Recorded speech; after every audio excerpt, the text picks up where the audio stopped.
Hello, Internet! This is Fanfiction Contempt Theater hosted by SneakyDevil, as it is in fact a Tuesday and 7 p.m. And today, because Sean has so graciously volunteered himself to be on the chopping block that is this podcast, we'll be reading his shit. And making fun of it, probably. And I'll probably be crying while it happens. But don't get your hopes down too much, because I'm still trying to figure this out. Okay, Isley is worried about your health now, Sneaky. am I all right? It didn't even come close to blowing out my eardrums. Well, you see, I wanted to make fun of Max, and I wanted to show him that I didn't have to blow everyone's eardrums out every single time. Well, yeah, but see, it's funny to me because I built a resistance to it. I'm I'm amused by people being annoyed by it. Well, the more you learn, I suppose. So, anyway, Sean. Yes. Why don't you walk us through your beginning stages of writing? Is everything on the blog you linked like what you started writing first, or is it just the newest stuff? No. So the blog that you're going through right now is something I started up, I think maybe a year ago. Prior to that, I'd spent years blogging on IGN.com's old blogging site years back. And I did that for 3-4 years straight. You know, Right. Blog a day, accrued around 800 to 1,000 blog posts. Spent a lot of time. So that platform no longer exists, and so I have to put this on a new platform. So it was one of the reasons why I made this blog post to get me to go back into blogging again if I can, see if I still have it. So was the original IGN blog also fan-based stuff, or? No, it was just a regular blogging platform. People talked and wrote about anything they wanted. So it wasn't really fan fiction based. In fact, there was very few fanfics for the most part. I think I was one of the few who would actually post anything fanfic related. Right. Now, I do notice you did link one thing, the Elder Blogs, Rise of the Pirate King. Yes. So that was a collaboration between a lot of the bloggers. One particular blogger named Swexy came up with the idea, and it just went from there. Everybody, so it originally started as people were just making up their own little cities or a story that centered around them. Right. And what I did was I created a story where I melded all those various individual stories into one and turned it into a fanfic, if you want to call it that, of this particular universe, shared universe. Now, how well did that go over? It went over very well. There were a lot of people who participated. Unfortunately, most of that work was lost now that the platform doesn't exist anymore. But we had 20 plus people participate in the old blogs, and then it went over to the new blogging system that IGN had switched to in order to create more buzz around their blogging system, which is now in the death throes at the moment because they did not bother to keep it running and keep it afloat. Right. Like, I haven't said anything, so I feel the need to interject something to remind people that I'm here, I'm alive, and I'm not Max Isley. I didn't even know IGN had a blogging platform. Yeah. That's the first time or the second time. No, I'm not gonna say I was overly informed about the internet most of the time, but I didn't even realize IGN had a blog. Yeah, for a long time they had a blogging site, and it originally they didn't promote it very much. But when they, I forget what the last iteration of their website was, probably 4 or 5 years ago, they changed their outline or outset of the website. They reintroduced a new blogging platform, killed the old one, and then this one just started dying off because they stopped supporting it. Also, Isley, to answer your question, Atin's mic goes through stages of not working. We don't know why. It's something we've been fighting with for the past several years. I I've donated mics to him. We tried everything. Yeah, it just seems to be a gremlin of mics. Now, something all three of us noticed when we were going through all four stories, and 3 stories in poem. You have a tendency to use semicolons and forget commas. Yep. Oh yeah. I will also say this, as far as grammar complaints go, that's like the biggest one we have, which, given the usual shit we read on this show, boy, that's a blessing. Yeah, I will say though, why the semicolons? I mean, I don't know. Punctuation is really my Achilles heel for the most part, and I don't know why I bother with semicolons back then. I can't remember the last time I've used a semicolon in the past few years, so I think I've dropped that stupid habit. Yeah, I mean, it's just something I've always been curious when I see people use them, because I'm always just like, where did you pick up using them? Because they're barely used normally in, like, non-written works. And so I'm always curious as to, did like a teacher tell them to do it, and that they just started doing it, or... I mean, it is supposed to be used between an indication of a pause and usually between 2 main clauses. And I don't know, I guess it just stuck with me that for some reason I had to use it in certain circumstances, though I never seem to know exactly what those circumstances were. Okay, here, we've gotten to the root of it. He's like every other human being that tries to use a semicolon. Yeah. I'm not sure if this is the right spot. I'll just throw it in. Exactly. You know what? Whatever that is, though, that's a problem I noticed in education. Like, I fucking hate this. Whenever I see someone else writing essays and whatnot, I'd see all the semicolons, and I'd watch the teacher just mark them out. Like, this doesn't need to be here. This is wrong. Yeah. You're that dickhead in English Lit 101. His fucking elementary school teacher told him you always have to use semicolons, and you took that to heart for some reason. Yeah, I blame the educational system. So how long have you been, like, I don't want to say seriously writing, but like just putting an effort into publishing any sort of written work? Whether it be online, on a blog, or... So, since I started publishing blogs, I'd say at least a decade now. Mm-hmm. I'd say about almost that long. Otherwise, I would write on and off, but I wouldn't share with people. I wouldn't publish it online. When the internet started showing up and blogs were becoming a thing, I jumped on that to try and force myself to get used to the idea of sharing my ideas, as stupid as they would be at times. Yeah, I will say, I had some friends who used to just do written work. They never published anything, and I was immensely glad for it, because they... It was trash. Look, there's a reason we all write fan fiction. Mm-hmm. That's because we know we would never get away with any of this publishing any of it. No, I'm just too lazy, actually. It's easier to use someone else's work. Somebody else's work and the world building that they've done already. Yeah, like, let's be fair here. Fanfiction's a great starter, because eventually you get to the point where it's like, I bet I can make my own world. Mm-hmm. And then you realize there are no such thing as original ideas, and someone's already beaten to the punch. Oh yes, there is never going to be an original idea, just something that hasn't been done in that exact section yet.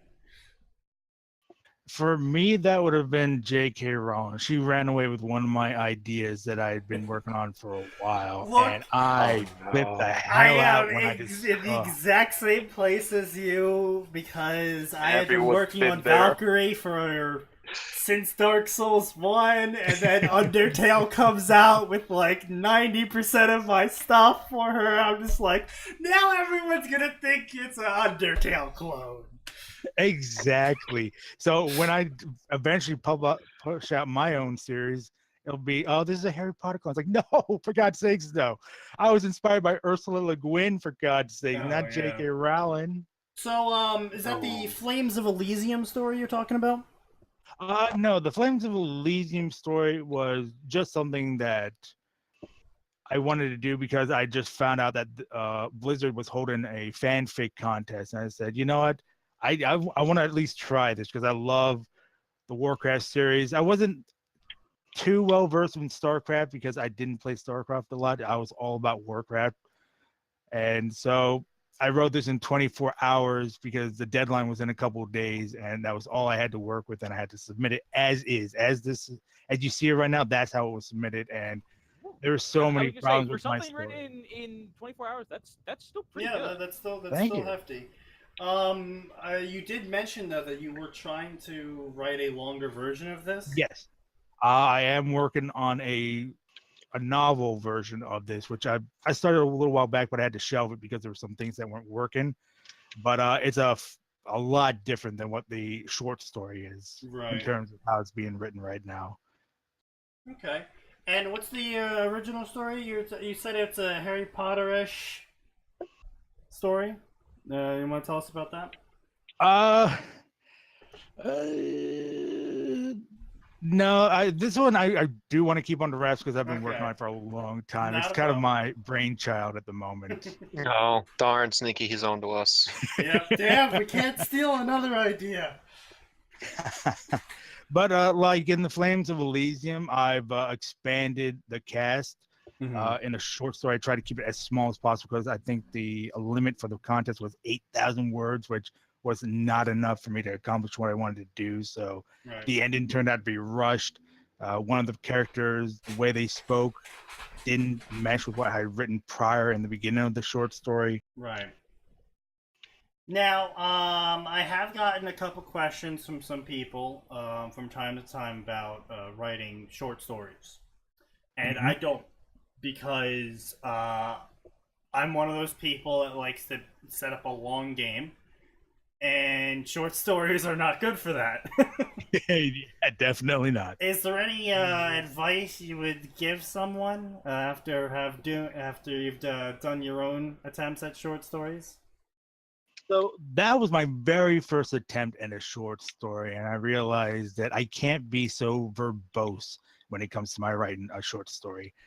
You've got to be, at least from my experience, you've got to be really tight with the wording. You got to get to the gist of what it is real fast. Otherwise, it's going to be a lot of trial and error if you're not used to writing a short story form. Right. And now, you want to explain this poem of yours? My Achilles heel you went for right away, huh? I opened up the poem and I looked at it and I said, it looks like he just wrote a short story and then centered the whole damn thing. So, as I said earlier, I was a big fan of Warcraft, and I was into the universe day one when Warcraft 1 first released, and then Warcraft 2, because I loved reading manuals. I loved video game manuals when they used to come with the game, and I would read the manuals as the game's installing on my PC. And in the Warcraft 2 manual was just this picture of the evacuation of Stormwind, and it was a picture of Sir Andrew Lothar, and he's just leading this little girl away. Right. And for some reason, I wanted to write a poem. I dabbled in poetry before this as another way to work on my writing skills, challenge my mind a little, and this is what came out. It took me a while to get it to a decent form, but I thought it was pretty decent for a poem. I mean, so this is just something you just said that I want to touch on. I feel is a big problem with fan fiction today. You said you wanted to challenge yourself. Yes. One of the problems we have with a bunch of the authors is we see them, they'll be like, yeah, I didn't put any effort into this, or yeah, I wasn't really trying when I did it. It's like, if you don't, and then they get mad when you tell them that it's bad. Yeah, that's the key part. Yeah. They get mad when you tell them it's bad. Yeah, that particular topic comes up on the Reddit forums rather often, it seems to me, where I literally cannot turn Atin up any louder. He's literally at 200% amplification. Yeah. Atin has to turn himself louder. Hell, I'm trying. Anyway, so go ahead. I've tried so many times. It's just not working. So I was saying that that argument tends to come up where in fan fiction circles, you've seen it's like half the base doesn't want to be criticized for what they work because they're just writing it and they don't really care what people think, but you're posting it online, so you obviously want to know what people think. Just you want them to think good about it. To fanfiction.net, a public forum. Yes. Yeah, that is something I do want to get your opinion on that, actually. You did kind of already give it, but I want to get your full opinion on this. Mm-hmm. Yeah, when it comes to posting it on Sufficient Velocity, Spacebounds, Fanfiction.net, Archive of Your Own, or even to your own personal blog, what's the sort of limit, or no limit for that matter, of criticism you would expect or accept from someone? Personally, I don't have a limit on the amount of criticism I want from people. It's just, if you're going to criticize somebody, try to be respectful of them.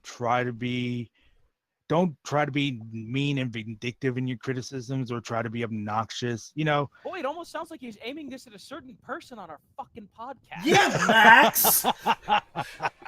What, you're gonna have to repeat that, Atin? I know that a lot of people tend to be very vitriolic when it comes to their criticism, but I'm very thick-skinned, so I'll take any kind of criticism as long as it makes sense. You can lambaste me for the semicolons. You can lambaste me for a poor description of something.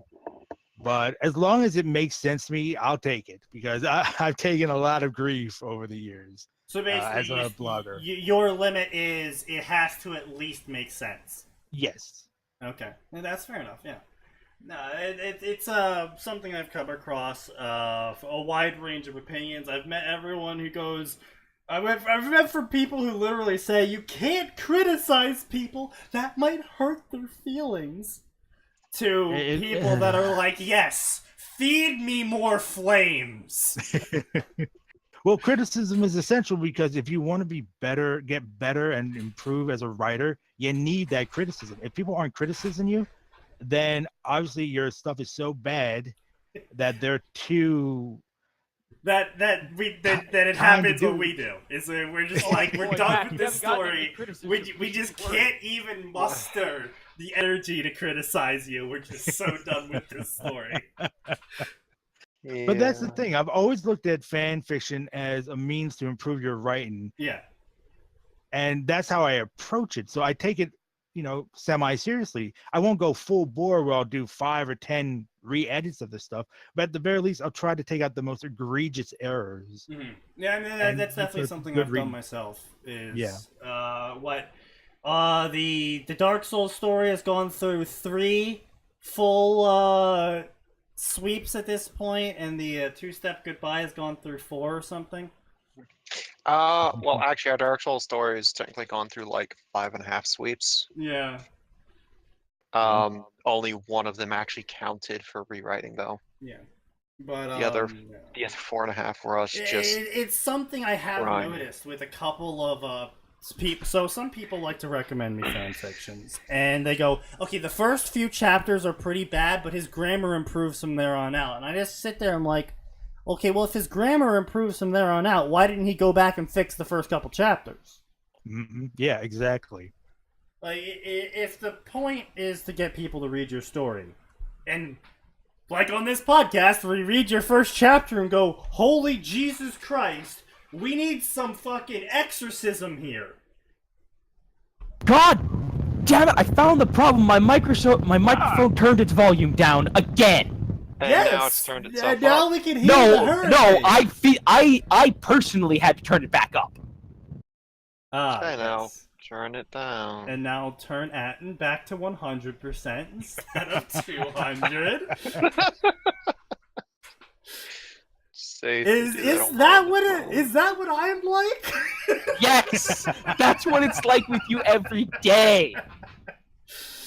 Anyway, so we County Square asks, what do you think the recommended length for a short story or short fanfic is? I personally would say there needs to be differentiation there. because a short story is generally original content or based off of a certain theme, so still sort of original content. But if you want to like do a short fanfic, there's a lot less you need to describe, because if it's a fanfic, you're writing it for a fandom, which means you don't need to describe what Naruto looks like to the Naruto fandom.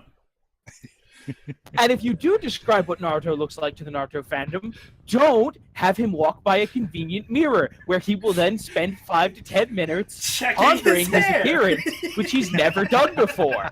Yes. Well, if I remember correctly, the writing community tries to put numbers on their descriptions for short story, novellas, and novels, and I think it's around 2,000, 3,000 words minimum for a short story, up to anywhere to 30,000 for a short story. 10 is the max. No, I think they say 30,000. 30, really? Mm-hmm. And then 30 to 50 or 60,000 for a novella, and then 60,000 plus would be for a novel-sized book. Yeah. I mean, it also does depend on the genre you're writing for, because certain genres will take longer in the books. But yeah, no, Cruel, aka Kelm, does bring up a good point. Short stories are basically a 15-minute elevator pitch, where you're supposed to sell the person within 15 minutes on your idea. I mean, I guess that sort of does apply to normal stories as well. Is the whole the title is supposed to make you pick up the book. The summary is supposed to make you open the book. The first line is supposed to make you keep reading. First paragraph is supposed to give you the hook, and the first chapter is supposed to make you read the rest. And by that principle, I hate 99.9% of the fan fictions we pick up. I do admire your ability to pick out or cherry pick the worst of the lot. Dude, I'm not even cherry pick. You've seen my process before. I literally go to the front page and go, "This looks like it actually has words in it." Yeah, no, Sneaky doesn't. Honestly, he doesn't have to cherry pick, unfortunately, because the parts he sticks to.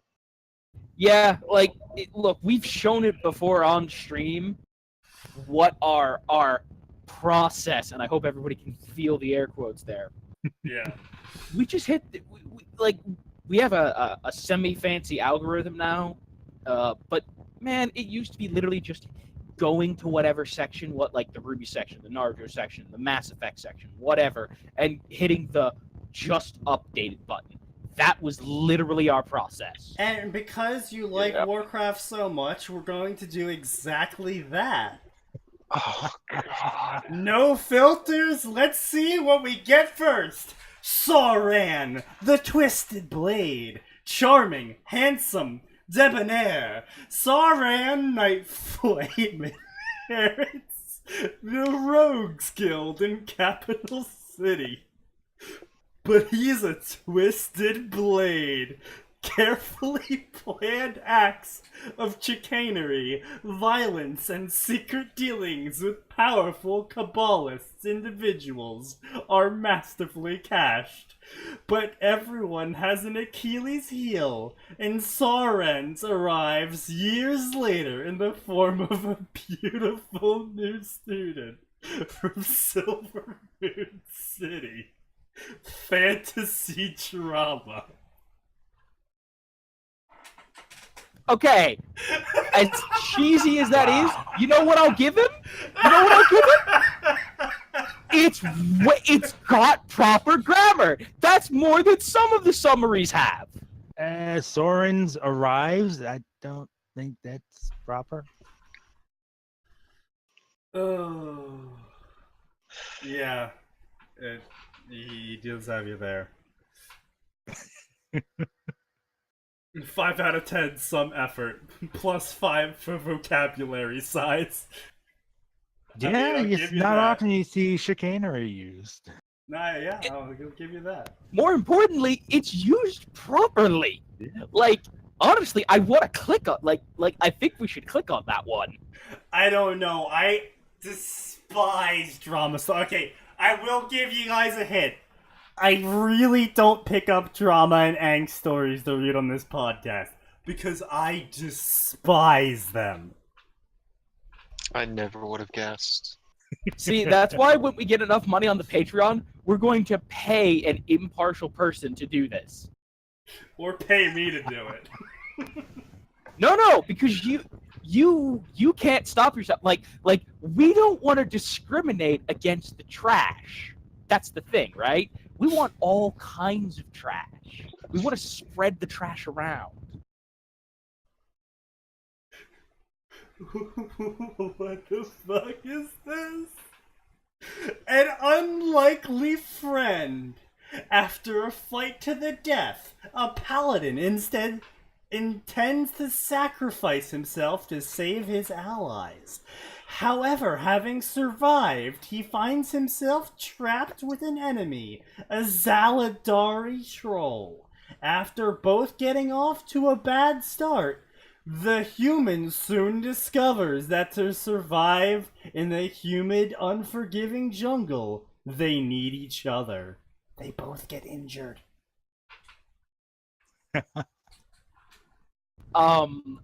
Listen, it's a paladin. A paladin don't need nobody. I'm really worried about the direction that story's going. Okay, hold on. Where do you think it's going? Horizontal tango? That is also what I was afraid of. Yes.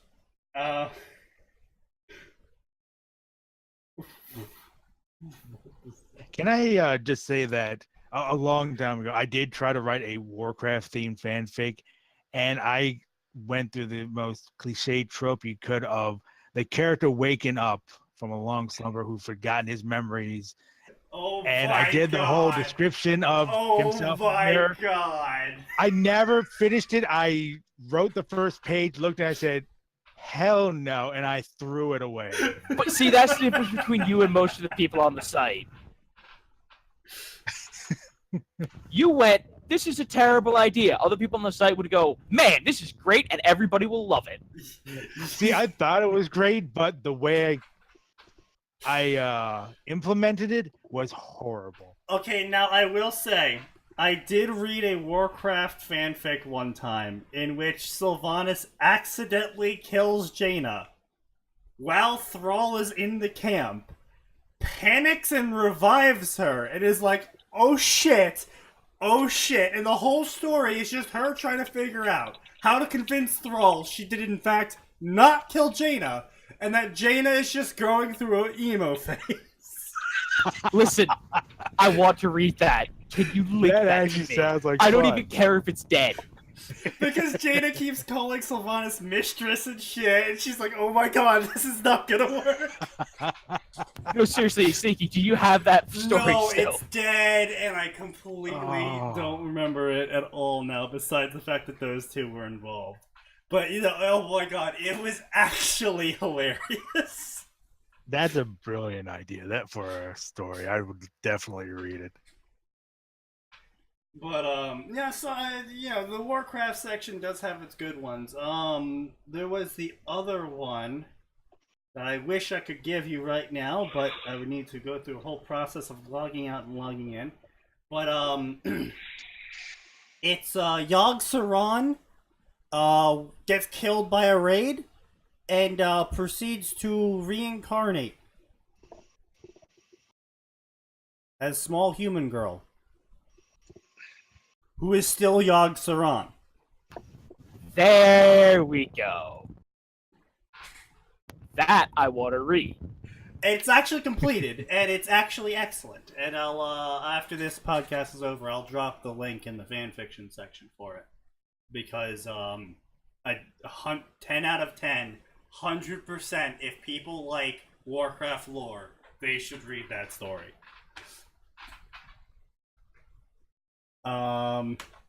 Anyway, so let us use my ancient selection technique of scrolling with my eyes closed and picking the first one my mouse lands on. This one.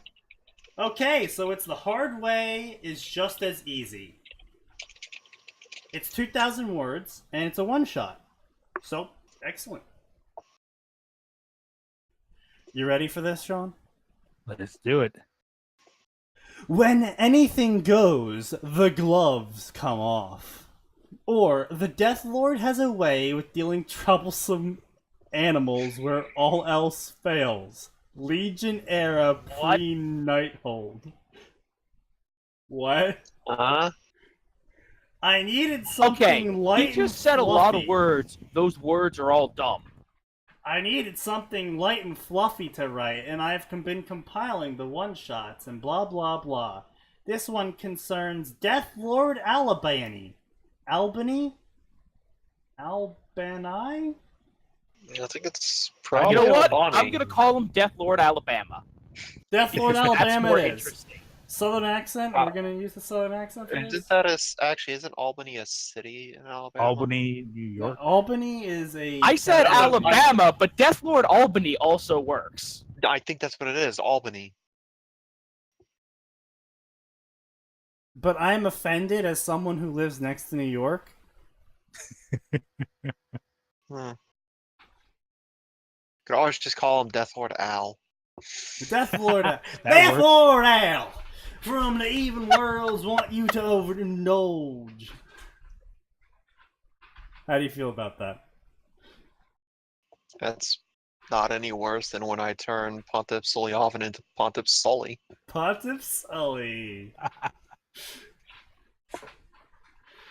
And I've been wanting to write something about this bunny-eared cloud cuckoo lander. Huh? What? So I whipped wait. this up over the past 2 days to add the bunny-eared Death Lord series over there. Okay, There- I'm gonna go see if I can track down So the Death Lords are Easter bunnies now. Bunny Ears Death Lord. So, if I'm remembering this right, Death Lords are the giant vampire dudes, right? I found the fan fiction that he's just lifting this character from. It's a single chapter, 7.4K words. It's humor. Humor.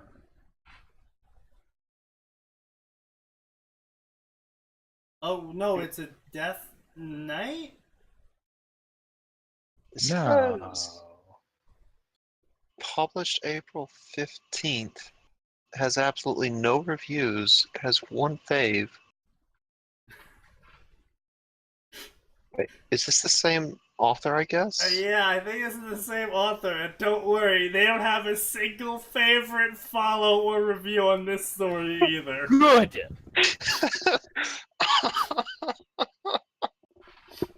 I like how we're all excited, like, oh yeah, we're gonna read a Warcraft fic, and Sean's gonna suffer, and we read the author's note, and we're all just sitting here like, what the fuck? I'm not even suffering. I'm just confused. I'm just massively confused. Imagine how bad this is for me. Like, I've got nowhere near the familiarity with Warcraft you guys do. These are all just words being thrown at me. Yeah, that is one of the biggest problems with Warcraft and StarCraft. If you don't know what's going on, it is just a word fucking salad. Well, you see, the Tal'Darim are working to try to stop the Nerazim from resurrecting the. I'm sorry, what the fuck did you just say? What'd you call me? You called my Did mother you just a what? insult my mother? And Taro Tassadar, I'm not gonna have sex with you. What? Now, I would actually like to see a story written about the Marine misunderstanding everyone else and Protoss in general. They just keep saying Protoss but words use to him. psychic He's just like, communication. yeah, How are I you know. gonna have a Marine misunderstand that? Well, Marines are pretty dumb. I grant you that, but it's pretty hard to incorrectly interpret hello when it's projected straight into your skull. Okay, now I will say this: the straight Warcraft fandom does suffer greatly from the following: A Demon's Tale. This is my story about my character Velskar. as he journeys to avenge his sister, who was taken to the distant world of Mardums and to the exotic Broken Isles, right up to the confrontation with Illidan himself. He will encounter violence, death, betrayal, and You have love. Illidan in your story. All of those things are a given. Don't tell me this is a Lannister love affair. This is not a Lannister love affair. It is a poorly written, self-insert OC love affair. Okay. Well, he just says unsurprisingly love, so when he said surprisingly... Also, it might be gay love.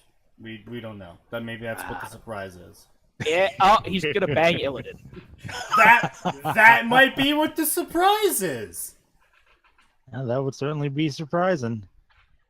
So I elect to go to the crossover section and see what kind of hell we can find here. We're just not even gonna read that, eh? No, we're not even about. Okay. Here we go. Actually, Elder Scrolls Warcraft crossover. Oh God.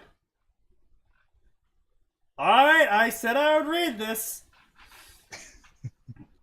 The Shadow War, a story of action, adventure, fantasy, multiple main characters who go on an adventure with two worlds mysteriously pulled together. Expect updates every few days. Enjoy this story. Leave suggestions. Thank you so much. I just so everyone knows, not all the places are from Skyrim. Like the Black King's Crypt. I implemented my own original content into this story. So it's a Elder Scrolls Warcraft world fusion with multiple main characters with also original content, 3 chapters, 2,000 words. I wish to die. Let us get. Oh wow, his author's note's just a wall of text. Is this What? Oh boy! All right, so we've talked about this before, but it's been a while. This isn't an author's note. This is the story. Wait, that's chapter 1? This is chapter 1. That is really... Oh. That's chapter 1. You know what? Maybe we can make an exception and read chapter 2. Maybe we can make the exception and read chapter 2. Alright, let's, for some reason bolded, let's go. The war began because one man made a mistake. He was a treasure hunter, and one day he came to a dungeon known as the Black lowercase k King's Crypt. This man's name is Henry Firestorm, a brave warrior during the Great War between the Shadow Legion and Imperial Empire. Are we talking about Elder Scrolls? We better not be. I don't even know what's going on anymore. We're only 2 fucking sentences in. We've gone off the rails hard. The Great War was to determine which realm would survive. The Shadow Realm or the Mortal Realm. Clearly, it should be the Shadow Realm so we can get some sick Yu-Gi-Oh duels up in here. I'm gonna summon a 10. I'm gonna summon a 10/10 with trample. That's not even the right fucking thing. I am fully aware. Okay. That was the point.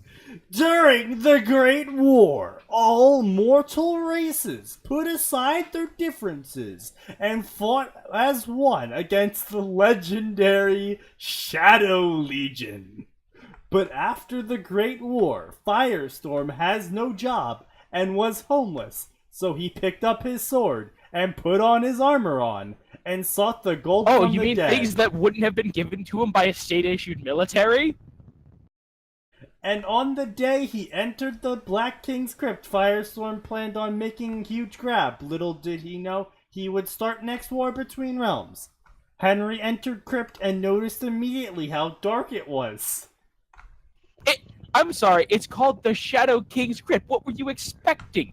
A nice level of ambient lighting? It's called the Black King's Crypt. You're right, the Black King's Crypt. That's even worse. I was expecting a sauna. I don't know about anybody else. I mean, yeah, but a sauna I doesn't could have to make be well several lit. jokes here, but I will refrain. A crypt was expected to be dark, but in this crypt you could feel the evil seeping from the wall. I like that you tried to use an Aku voice for evil there. Just one wall. There is only one wall in this crypt that seeps evil. I just want everyone to know that.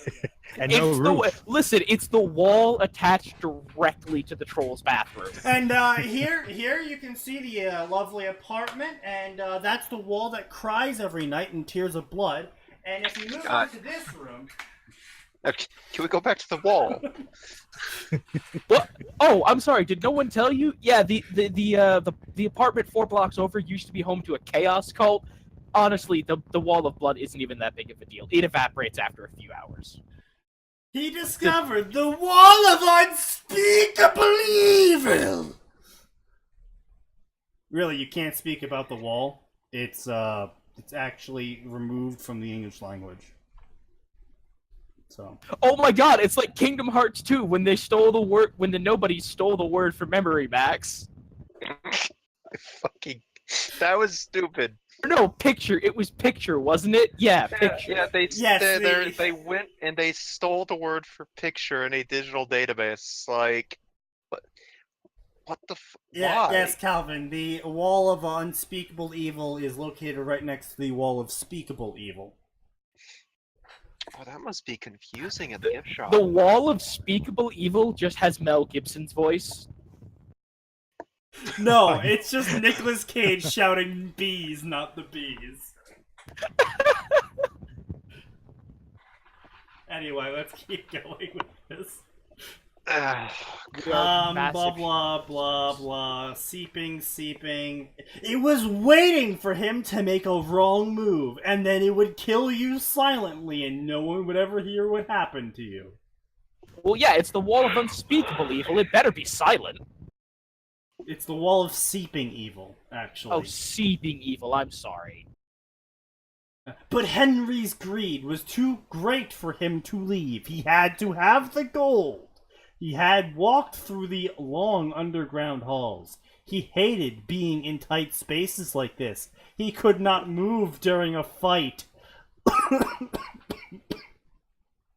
Sounds like a personal problem, kid. Luckily, nothing happened, and Henry made it to a large empty room, or so he thought it was empty. When he was about 5 yards into room, 3 zombies suddenly burst from the graves. What graves? Yeah, hold on, this room was empty.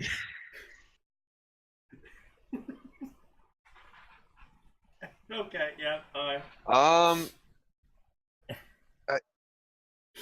And charged him from 3 different directions. Henry smiled. It was about time he got to have some fun. Oh, I think Sneaky missed some words as his brain does. No? No. The guy's in a crypt and he thought he made it to a large empty room. This appears to be the unreliable narrator trope done poorly. Well, no, or so, yeah, I'm aware it's an unreliable narrator done poorly. I'm just irritated by the fact that the character goes, "This room is empty. Oh no, zombies have burst from the graves that were in this room." It's like, yeah, okay, well then the room wasn't empty. That's my problem with it. The room had graves in it. It's Actually, what is the standard setup for a crypt? I can't It should believe have I'm been a asking large, this. I don't even spacious know. room with several graves off in the distance. Or I mean, something. yeah. I mean, it really depends on how the crypt is handled. I mean, Also, sometimes... crypts can sometimes be confused for or replaced with a mausoleum. Yeah, that's true as well. Yeah, yeah. This doesn't help me at all, Google. Yeah, that's how No, Google I don't is. want the Crypt Keeper. Yes, you do want the Crypt Keeper. Oh, this is some really cool art.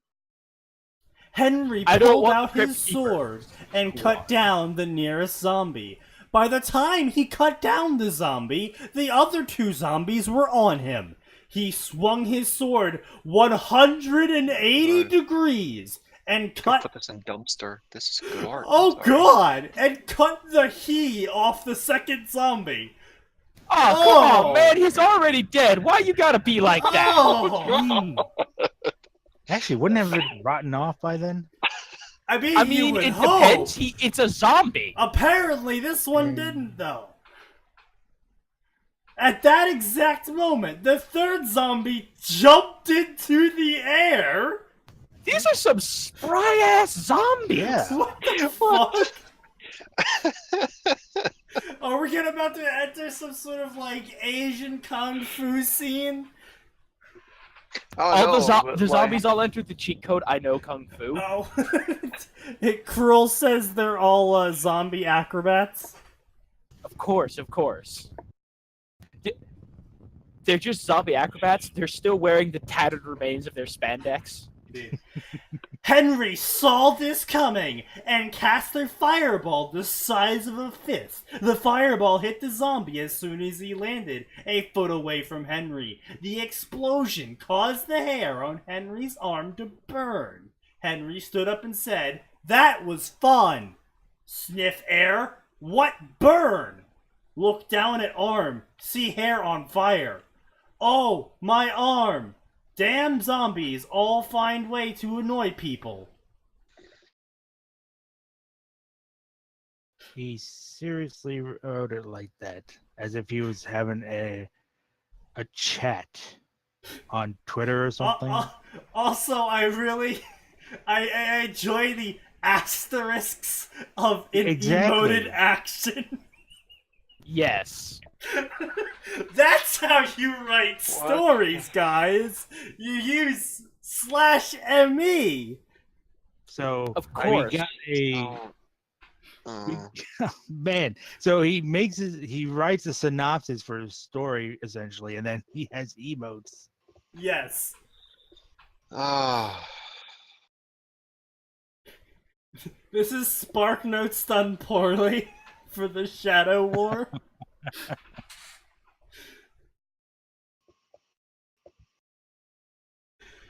Oh god.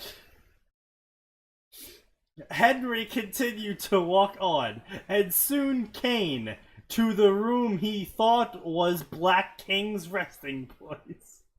He looked around and saw two giant statues of dragon. What he saw next scared him shitless. Wait, there are just giant statues to a character from Worm? What kind of crossover is this?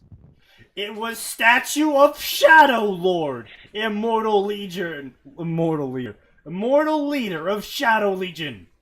Henry fell to ground. This explained unusually strong evil magic. This dark magic was unbearably strong in this room. There was a rumor that the Shadow Lord buried his fallen officers in the mortal realm. Why would you do that? That seems dumb. But there was no proof of this accusation. That's not an accusation. That's a rumor. Until now. Also, that's just putting some corpses in the ground, like... What would happen to Henry? And what will evil he release into mortal realm? This is not a Saturday morning cartoon. I don't give a shit. Would you like to know more? Okay, so to uplift everyone's spirits, no one has favorited or followed this story. God. Good, let's go to chapter 2. There is 2 reviews from the author on his own story.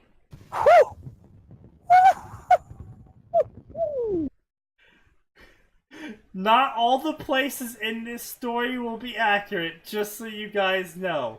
This is shit. Sorry about that. Please leave suggestions. This is my first time My doing suggestion this. is that you stop writing. My suggestion is that you God. stop writing, pick up a book, and learn to read.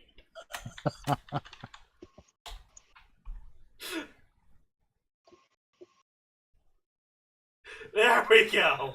He asked for suggestions. I gave him one. Honestly, that's about as that's the most politeness I would expect from him, Sneaky. So Oh dear That God. doesn't make it better. That really doesn't make it better. I understand it's a low fucking bar. Oh Yeah, jeez. well, you're also the one who gave him the idea for the suggestion.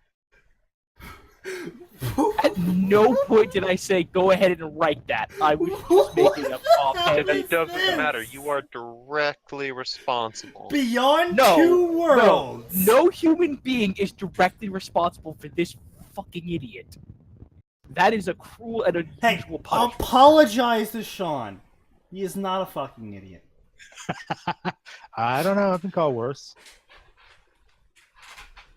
Yeah, I mean, Are you I'm ready sure for the has- Yuri crossover between WoW and LOL? Wow and what? This is a lesbian crossover fanfiction between World of Warcraft and League of Legends. It's filled with action, erotica, and most of the characters will be female, but there'll be a few males too. But it's a lesbian fanfiction. Main couple will be Sylvanas and Elsie. Other pairings are as follows. Do we even bother? No, we're not. No. I just wanted you all to know that this was a thing that existed. There is 33 chapters of this, and it is 169 words long. Just to shame everyone. How many favorites? 33 reviews, 11 favorites. Oh god. Speaking of which, Max, we need to finish our stupid story. The fact that people like this can succeed means we can succeed, damn it. No, we can't. Boy, that sounds like communist talk. No, and it's just the acceptance that stupidity will always win. Yes, I will say that. We can actually diverge now onto that topic. Of how depressing fan fiction is when you come up with a really cool idea and you write it out and you post it and you get like 50 people and you're like, awesome. And then you look at the top listing and it's like, what if Naruto had laser eyes and fucked his mom? 11,000 favorites! It's like... Sneaky. No. You're leaving off the real top one, which is what if Naruto had a sister and they had sex? Yes, of course. I forgot about that one. Unfortunately. I am so incredibly disappointed in you right now, Atin. No, Why? look, For reminding you it's that existed? extremely common, and it's so they're always so edgy.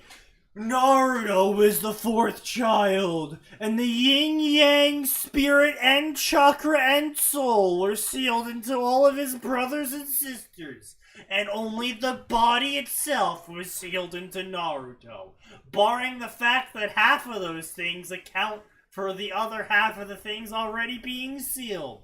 And watch as Naruto unlocks the true power of the body of the Kyuubi and fucks his mom and sister. Yikes. You know, I can't even tell you how many times I saw that story back when I actually followed the Naruto section. Too many times. There was like Enough times that you had a ready example. Look, man, it was like every third story back in the day. Oh, was I'm aware. Some variation of Kushina and Minato aren't dead, but they abuse Naruto because he doesn't have special powers like his older and Or younger don't forget all the siblings. ones that are just like, Minato's still dead, but Kushina's not, and she's begging her son.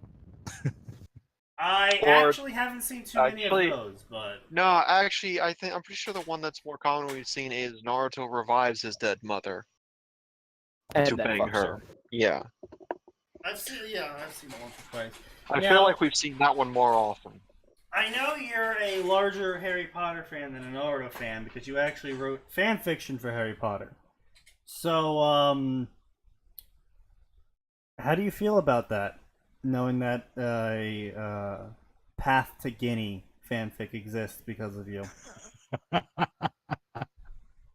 You know, just to go on the topic of how stupid fan fiction becomes so popular, I think it's the fact that the people who write them and they get popular is they know how to sell it, or they are able to follow key people within the community that'll then go back and look at their work and then just recommend it, and it just snowballs from there.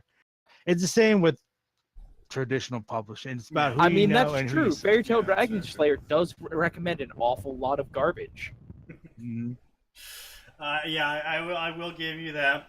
There are stories I have to sit there and go, I mean, kudos to this author. They figured it out. They figured out the formula. But, yeah, no, I do have some gumption with the sort of ideas I see occasionally where I sit there and go, this story should not have this many favorites and follows. Like, yeah. were you there for the time we covered the Uncle Naruto fic, in which he had silver eyes with Sharingans inside his pupil?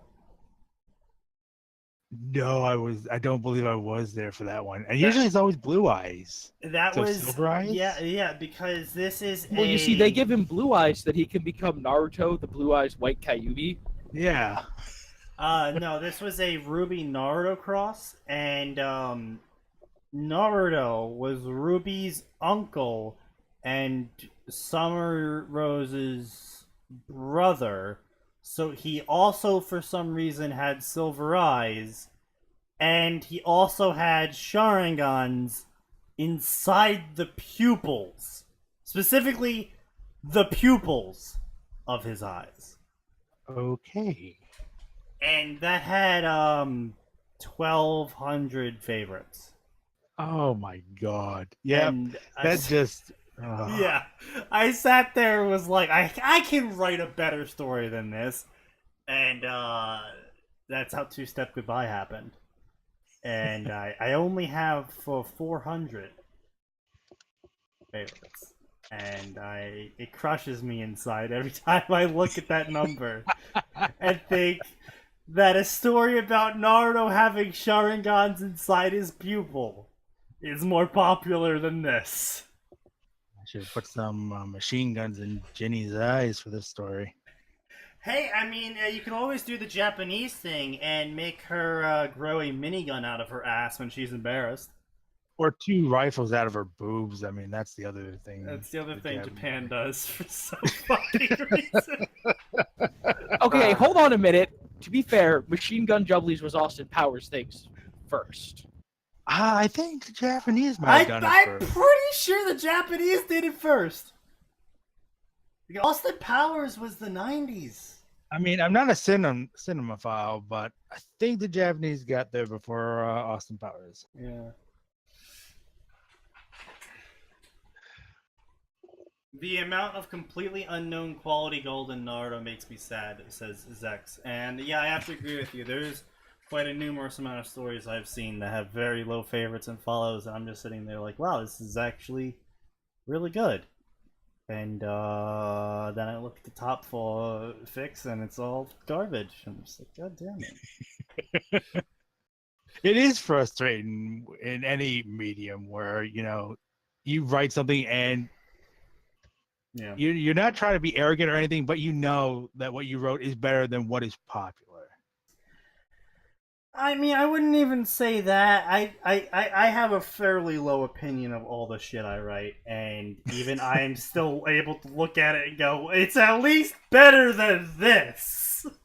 Yeah, I was gonna say we're fairly self-deprecating on this show. In case anyone hasn't noticed that, we will never be arrogant enough to claim our writing is good. We will be arrogant enough to claim it's better than insert whatever story. Now, As long as I can rub two verses together in a logical manner, I'm happy. Yeah, there you go. Now, because you do like Harry Potter, and because there is an extravagant amount of Harry Potter fan fiction that is downright awful and tropey, what's the worst trope you've ever seen? You personally, what's your opinion of worst trope for Harry The Potter? Hermione getting together with Draco Malfoy trope all the time. I get sick and tired of that one so much. Okay, hey, Yeah. look, I'll take that over Draco getting together with Harry. Yes, the Draco Yeah, is true. actually a male Vila, and his soulmate bond is Harry Potter. Does get quite old.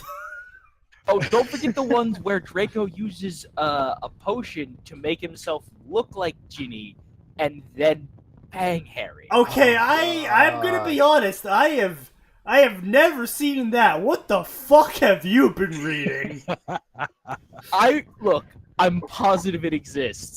I haven't gone looking for it, but I'm sure it exists. I'm sure someone's written I'm it. sure If it Isley can doesn't- find it. If it didn't, it does now. God damn it, Isley! Of course, Isley has seen those. I knew it. I knew it existed. I knew deep in my soul God would punish us.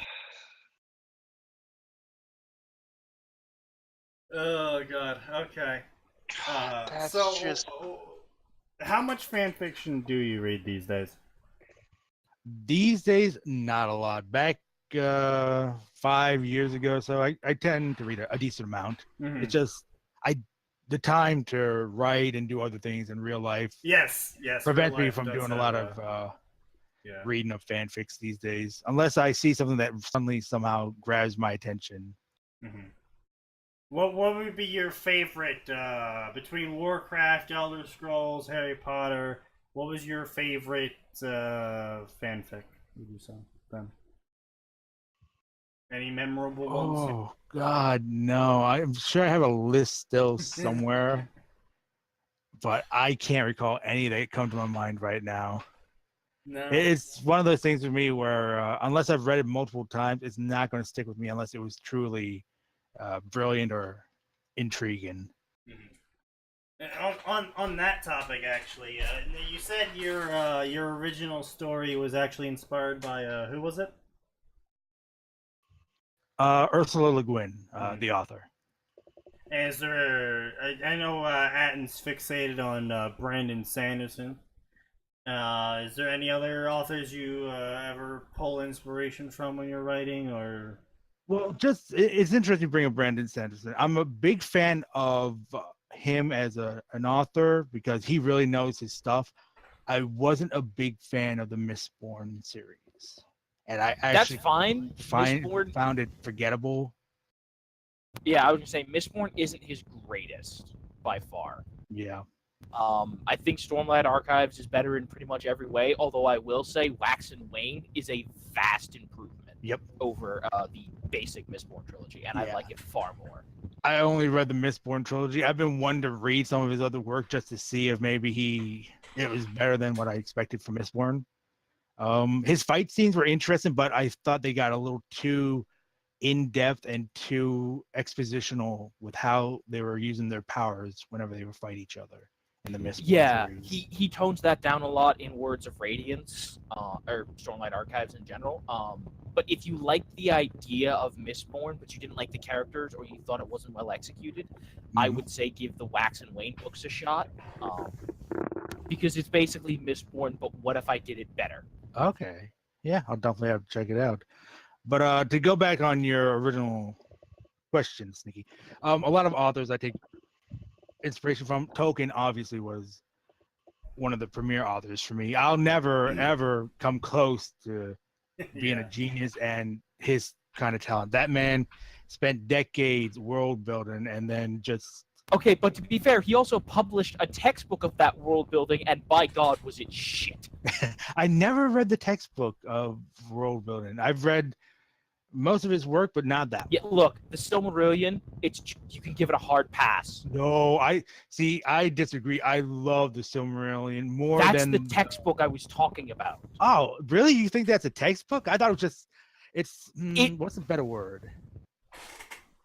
I wouldn't say it's a textbook, but it's a history book more. Yeah, but that's what I'm saying. Like, it was a history, and it was the most dry, boring thing from him I've read. See, I didn't find it dry, but then again, most readers find Lord of the Rings to be rather dry, and the way he goes really in depth with his world building and setting the stories up and talking. Well, like, about here's the thing: like, Lord of the locations. Rings, I was okay with, but see, what did me in was when we would go through the Silmarillion and be like, all right, we're gonna cover the same thing from 7 different people's perspective. I understand why it's important, and if it was an actual history book, that would be sensible, but it's not. And I was like, Jesus Christ, can we just move on? Like, I am so sick of hearing about this, how this dude was chasing an elf for 700 fucking years. Just get on with the fucking story. Can we go back to the Balrogs? I think it's because I always liked reading history and history textbooks that I enjoyed. But that's the problem. I love history. I took history classes as electives. I don't know, man. I love the Silmarillion more than the Lord of the Rings personally, because there was so much in there and so many fantastic stories. And it's Shakespeare. It's really Shakespeare for the most part, and how many of these stories end and start. It's insane how much tragedy was in the Silmarillion. Yes. And then you go to Lord of the Rings, and it's amazing how it takes such a huge turnaround to have such a happy ending in the Lord of the Rings trilogy. Yeah, well, to be fair, the happy ending starts with The Hobbit. Like here's the thing: if he hadn't written The Hobbit as a one, what was essentially a one-off, I very much doubt the Lord of the Rings would have been as happy as it was. True, although he did attempt to write The Hobbit in more of the Lord of the Rings style. It's just he couldn't do it. It just wouldn't be The Hobbit because anymore. he originally started writing The Hobbit as it originally started as a literal bedtime story for his children. Yes. And honestly, I think it was better. I think that was far better for it, because it's just, honestly, I think The Hobbit is his best stuff. Yeah. But yeah, Tolkien is one of those authors I take a lot of inspiration from. Sharon K. Penman, who does a lot of nonfiction, historical-based novels. Anne McCaffrey, great sci-fi writer. I think she did some fantasy as well. The Dragon Riders of Pern was one of her best. Yes, Dragon. That was great. She really tricked you, because you thought you were reading like a medieval fantasy, but it was really sci-fi all along. That was a night. Like, you get like halfway through the second book, halfway through the third book, and you're like, yes, we totally aren't taking any inspiration from that. It's always interesting to see some authors do cross genre and do it well. Like Anne McCaffrey, she did it good because it was presented more like a medieval story with dragons in it, but then you find out you're actually been reading sci-fi all along and transitions into that. You have a writer like Melanie Ron who writes some fantastic fantasy novels, but they're really romance fantasy. It's just the romance isn't that big of a part as you would think. And she's a fantastic author, though her urban fantasy books aren't that great. I would recommend, the Ruins or the Exiles trilogy, though I'm still waiting for that third book to come out. It's been over a decade since that trilogy has been finished yet. And hey, at least you're not as bad off as a Game of Thrones fan. I am a Game of Thrones fan, so yeah.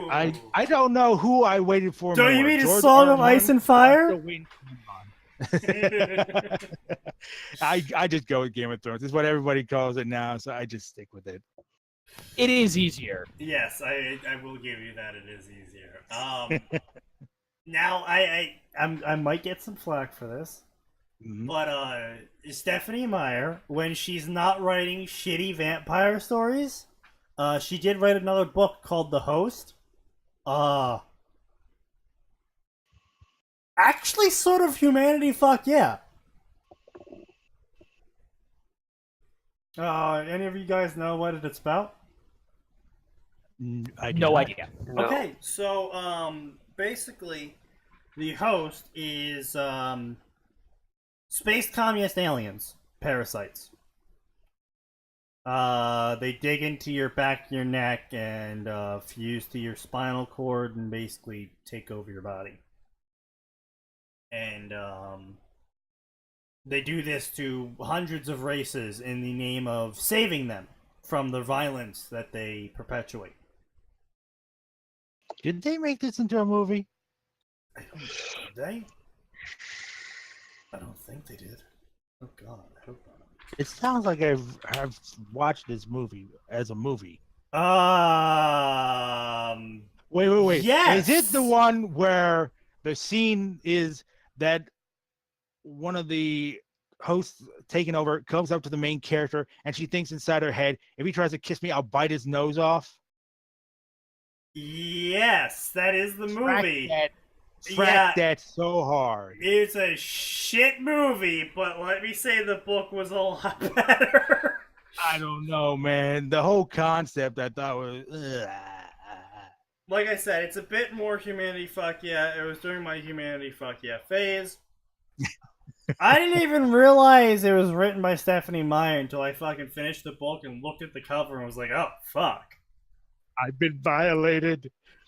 I've been duped! I was lied to. But no, honestly, it wasn't that bad of a story. Humans... It did talk about humans a bit, and I more or less sort of agreed with some of the stuff that was said. And it didn't portray the aliens as the good guys, even though they were doing the good thing, so it avoided some of those tropes. So I'll give her credit for that. Even if pretty much everyone but the main three characters were flat. It is a Stephanie Meyer book after all. Okay, look. When you're going from writing all flat characters, having the main characters not be flat is a vast improvement. Now, see, that's the thing, though. Is The Host was actually written before the Twilight series. So she actually got worse.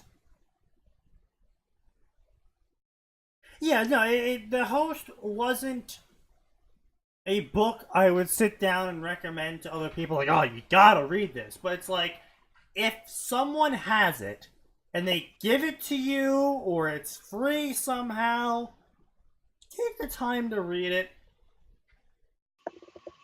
If you have the time. It's not a must-have. You gotta put your time aside for it. It's not a necessary thing. Take your time to read it, if you have it. Dragons of Pern. Yes. Brandon Sanderson. I'll get to it eventually, but yes.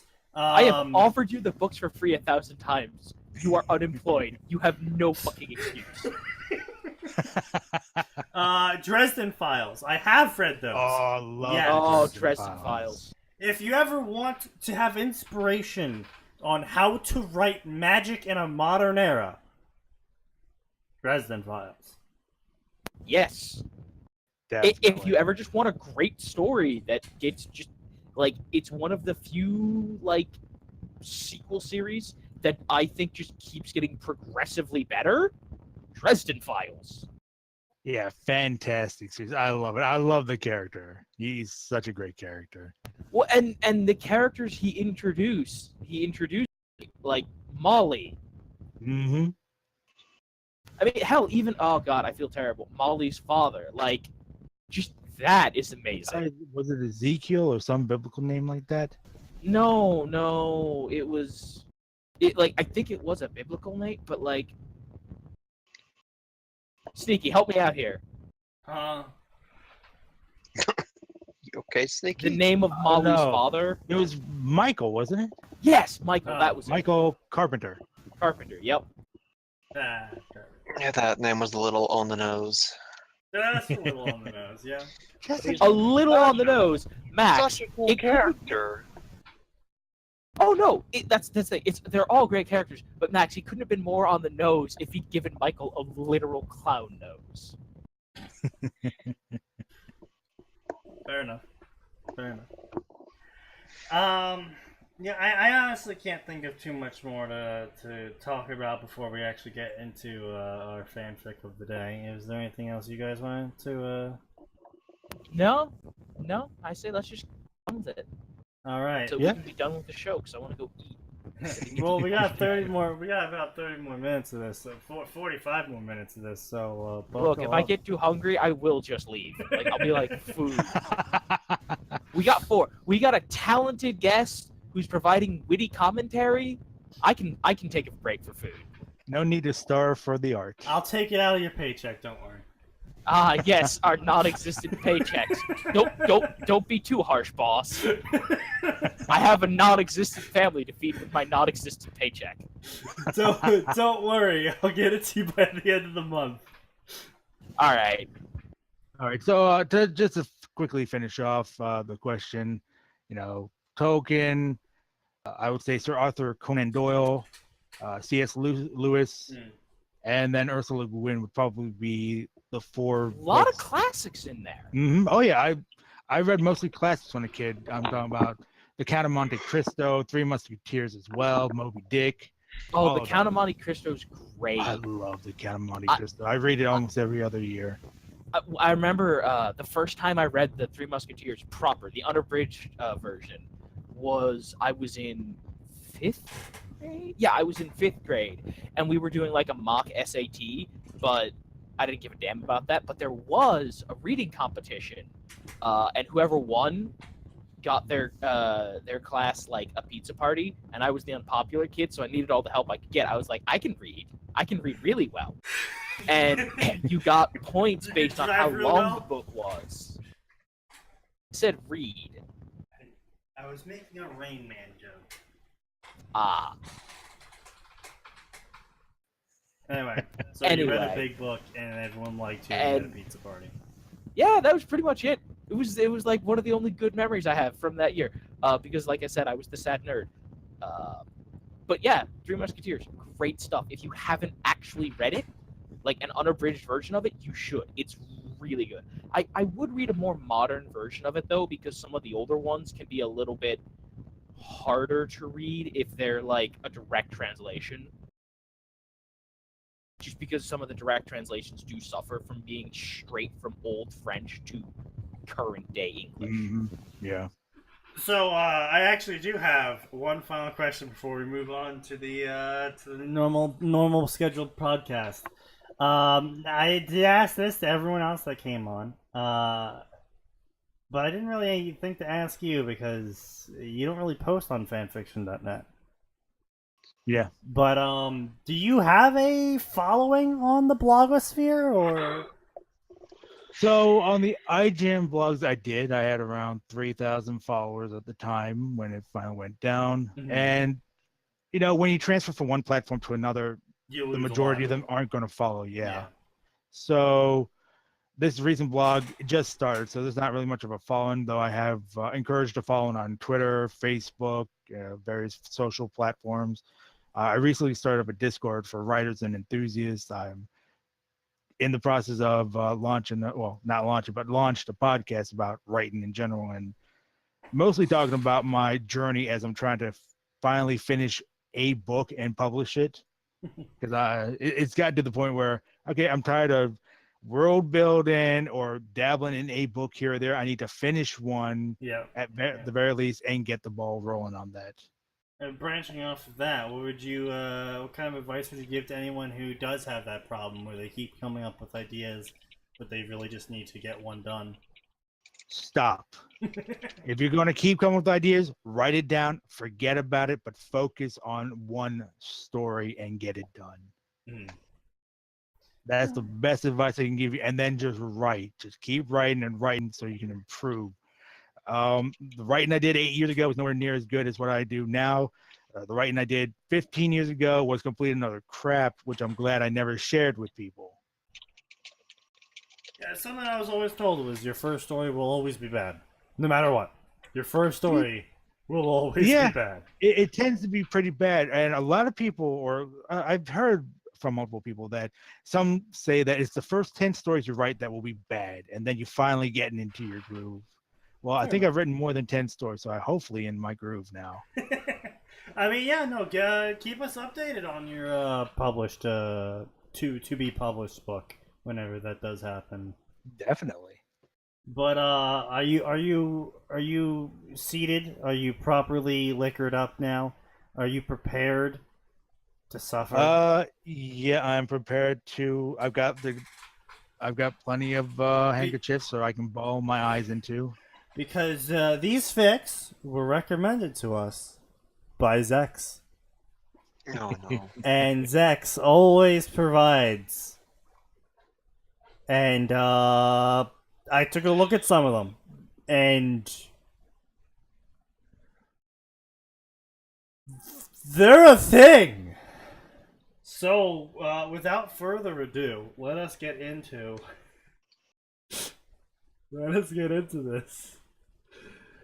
And because we are changing gears, I am required to remind everyone that you should not contact any of the authors we feature on the podcast unless they say they are totally fine with it.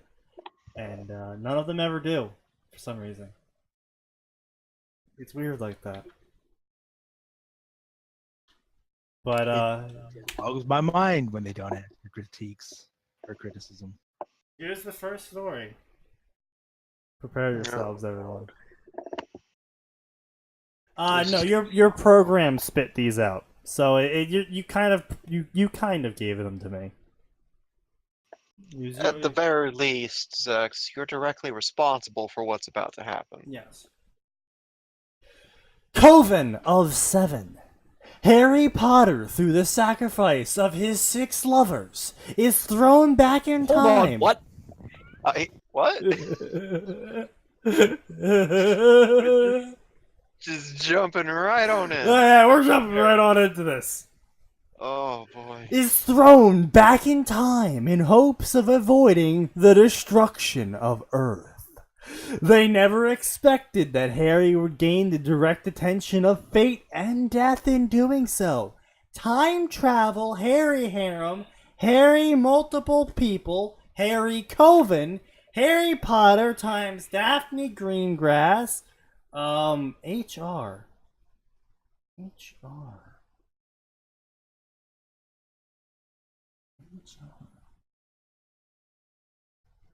I'm assuming that's Hermione, and the author just fucked up on the letter. Luna Lovegood, Ginny Weasley, Susan Bones, and Fleur, of course. Gotta top it off with the Vila. Of course. Depending on how much audience you're okay with killing, you could easily make a drinking game of this. I mean, we do have bingo cards. Everyone get your bingo card. That we do. I'm pretty sure I pinned the bingo card. If you guys get into merchandising, that's something you should print out and sell to your audience. Sell the bingo cards. And I'm not joking. Consider it. Yes, here we go. We have Bad Fic Bingo. I'll actually pin that so everyone in the future can access it. Oh yeah, pin this. Alright, so now everyone should have access, if you're on the Discord, to the Bad Fic Bingo. Because we're gonna be getting bingo this story. You know what? At some point, Max, we should see if we can just adopt the David Cage bingo card to the show. Like see if there's a direct transfer there. A 71-year-old Harry Potter stood at his bedroom window, looking through the eternal night sky, looking no older than 21. The sky Hold on, the reminded eternal him. night sky. Whoa. That's some post-apocalyptic nonsense we got going there. The sky reminded him of a Muggle movie he had seen years ago. It was called The Matrix! And in this story, humankind doomed themselves and eventually the planet. With their weapons, they destroyed the Earth's atmosphere. Well, oddly enough, it truly happened that way. The war with Voldemort had been brutal and vicious and long-lasting. After nearly 4 decades of fighting, now this is something I never really got with stories like this, where they're like, oh man, the war with Voldemort took so long for some reason. Yeah, I never got that when people go off kilter with how damaging Voldemort's war was. It really didn't seem like that from the books. And maybe that's just because J.K. Rowling didn't really focus on the war that Voldemort raged. Actually, she did an interview with this, and she said she had to minimize a lot of what Voldemort could have done, because if he did too much with the whole Muggle angle, he was just gonna get shot by the military, and then he would die. Okay, that's and fair she's enough. like I get this question asked really often, and the reason why Harry Potter didn't think of using a gun is because it kind of would have solved the story too early. See, I actually, because that was one of the things I thought of for the series of novels I'm working on, and why a sniper wouldn't take somebody out or somebody pull out a weapon and shoot a bad guy. And essentially, my workaround was that there's spells and magic are put in place to either automatically ignite anything that is the gunpowder in within their vicinity, so that weapon will just explode once it reaches the barrier. So you can't bring weapons into certain areas and things like that. I guess. You might want to find a bit less convoluted reason. Maybe like magic always causes the gun to jam or something. See, no, I'm a fan of hard magic, so I try to keep it within the laws, natural laws, and things like that. Fair enough. Yeah, no.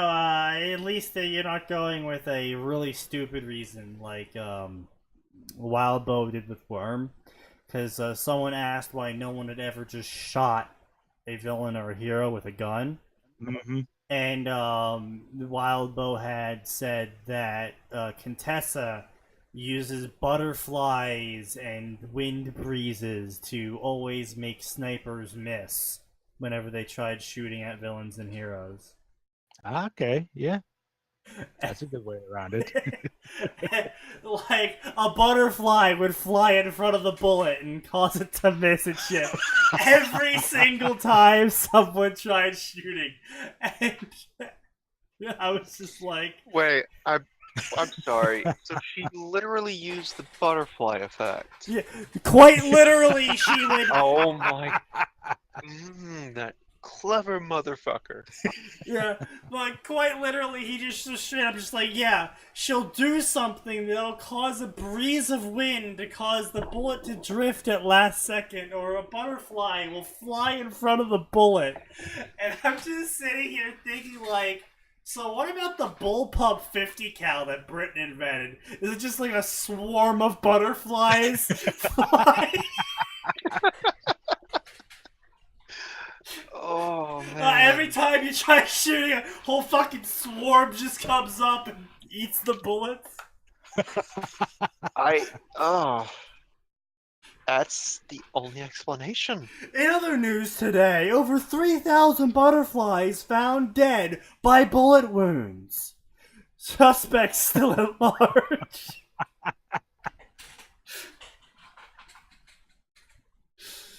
Fantastic. Oh, but yeah, so I appreciate your hard magic approach. But anyway, so yes, let's get back to this wall of text.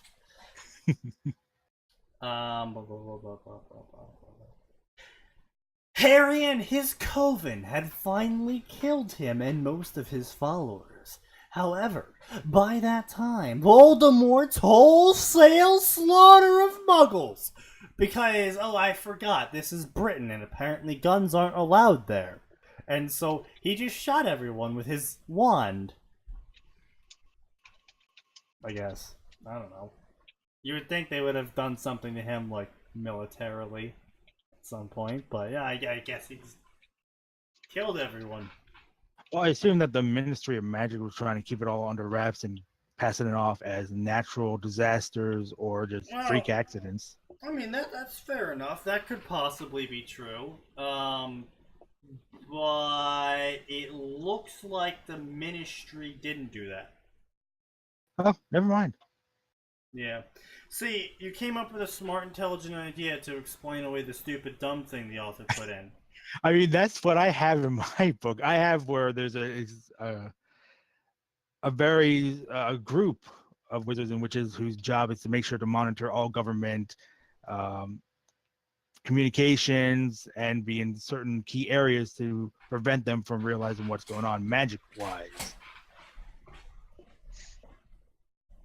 So I assume maybe the Ministry of Magic had something similar for this if they were trying to keep Voldemort hush-hush. Now, serious question here. You don't have to answer it if you don't want to. But, why would they try and keep it separate? Like instead of like how J.K. Rowling portrayed it, in that the government knows, and they sort of work with the Ministry of Magic to keep it silent. Why would you go for the approach of instead just completely no one knows ever? Because of how we are as human beings. I mean, you find out, if the world were to find out that there were actually wizards and witches, the experimentation that would go on, the jealousy of normal people trying to get that magic would be envy off the scales. Yeah, envy, really. I think humanity as a whole wouldn't be able to accept that the way we are right now. Maybe if we progressed a couple hundred years and mentally matured. I give that to you. Yeah. Okay. Fair enough. Yeah. That's a bit more realistic look at Homo sapien than J.K. Rowling might have had. I mean, like, just look at Trump. He finds out there's aliens, and now we're building a space wall, and we have the Space Marines. So people make fun of him all and that. Pluto will pay for it. But who was it that came up with the Star Wars program? Was that Reagan or Kennedy? No, Kennedy. actually, surprisingly enough with that, that was actually a reporter who invented the name the Star Wars Defense Initiative or something like that. Mm-hmm. Really? Yeah, a reporter came up with that name, not the president himself. Yeah, it was Reagan. Because I think that was forward thinking for its time and was something that should be implemented. Just like I do think, and Trump gets a lot of flack for it, but I do think that eventually we need to have a space force, because come on, we're not the only sentient life in the galaxy. We need to be prepared. It would be a bit arrogant to say we are the only species that has ever evolved the ability to think. Exactly. Even if it's just a token force, at least we have something. We tried. Exactly. As long as we tried and we have something in place that we can build off of in an emergency. As our cities are vaporized and our people slaughtered. We tried.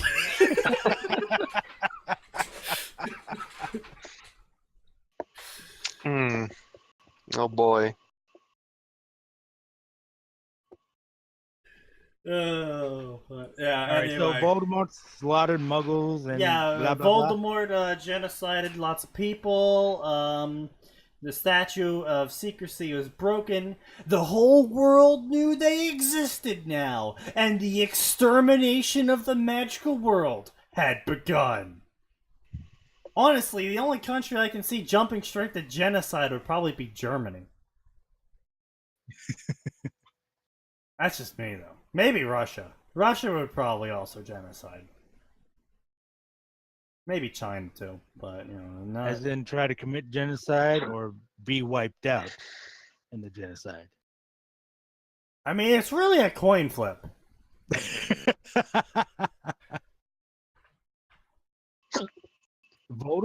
Was blonde? No, I thought it was dark haired. I didn't know he had hair. Well, before he turned into bald, when he was Yeah, Tom I Riddle. thought he had brown hair. But Yeah, brunette or something. anyway, the genocide at the magical world. It only took 10 years as muggles and wizards each realized that the other was not so easily killed. I mean, it's not like, humans are pretty easily killed. We just kind of reproduce a lot successfully. I don't know. Wouldn't wizards be able to knock out or negate nuclear weapons used against them pretty easily? I would imagine there would be strengthening charms and shit, but it would be a contest of energy versus energy, and when the nuclear weapon, in modern day especially, some of the projected area of effects is literally like all of New York City, and well, I only asked because for J.K. Rowling, she used a soft magic system where there really didn't seem to be any limits of any kind that it could do anything. So, conversion of mass from, let's say, you turn a chair into a cat. yeah, one's heavier than the other. What happened to the mass? Yeah, I will say that she was basically very free-handing it, but if you want to like sit down and number crunch, at the end of the day, there still has to be some energy investment and some energy used. And I mean, it did look like that too, because it did show in the movies at least that the kids did get tired after casting a lot of spells. Yeah, I will say that for the movies, it did show that there seemed to be a limit to how much you could throw around in terms of magic. But I mean, yeah. So even then, if there wasn't a hard limit, then her story would be basically wizards always win. But if there is a hard limit, then nukes win, because nukes beat everything.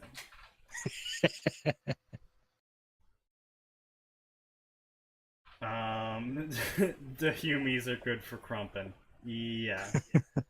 Yeah, it's true. This did take place in the 90s. Yeah, it would take place then. But you also have to keep in mind, Britain had a lot more guns then. I think it was 2004 they enacted their gun laws. Don't quote me on that, but it's not a it's not a non-recent thing in terms of Britain's long history of the disarmament of the populace. Even without a hard limit, the game is so weak that like having unlimited ammo on a pistol versus a tank. Yeah, I mean, I would like to see what spells like Reducto would do to a tank, because we saw them explode stone, we saw them explode wood and shit. We never actually saw what happened to metal with any of those spells, and I'd be interested to see if a wizard can deflect a 155mm explosive round. just out of curiosity. But again, using nukes though on wizards would most likely be a last resort, if anything, and even then it'd be like, oh shit, the wizards have nukes. Yeah. And they've already blown up England. Yeah, I honestly.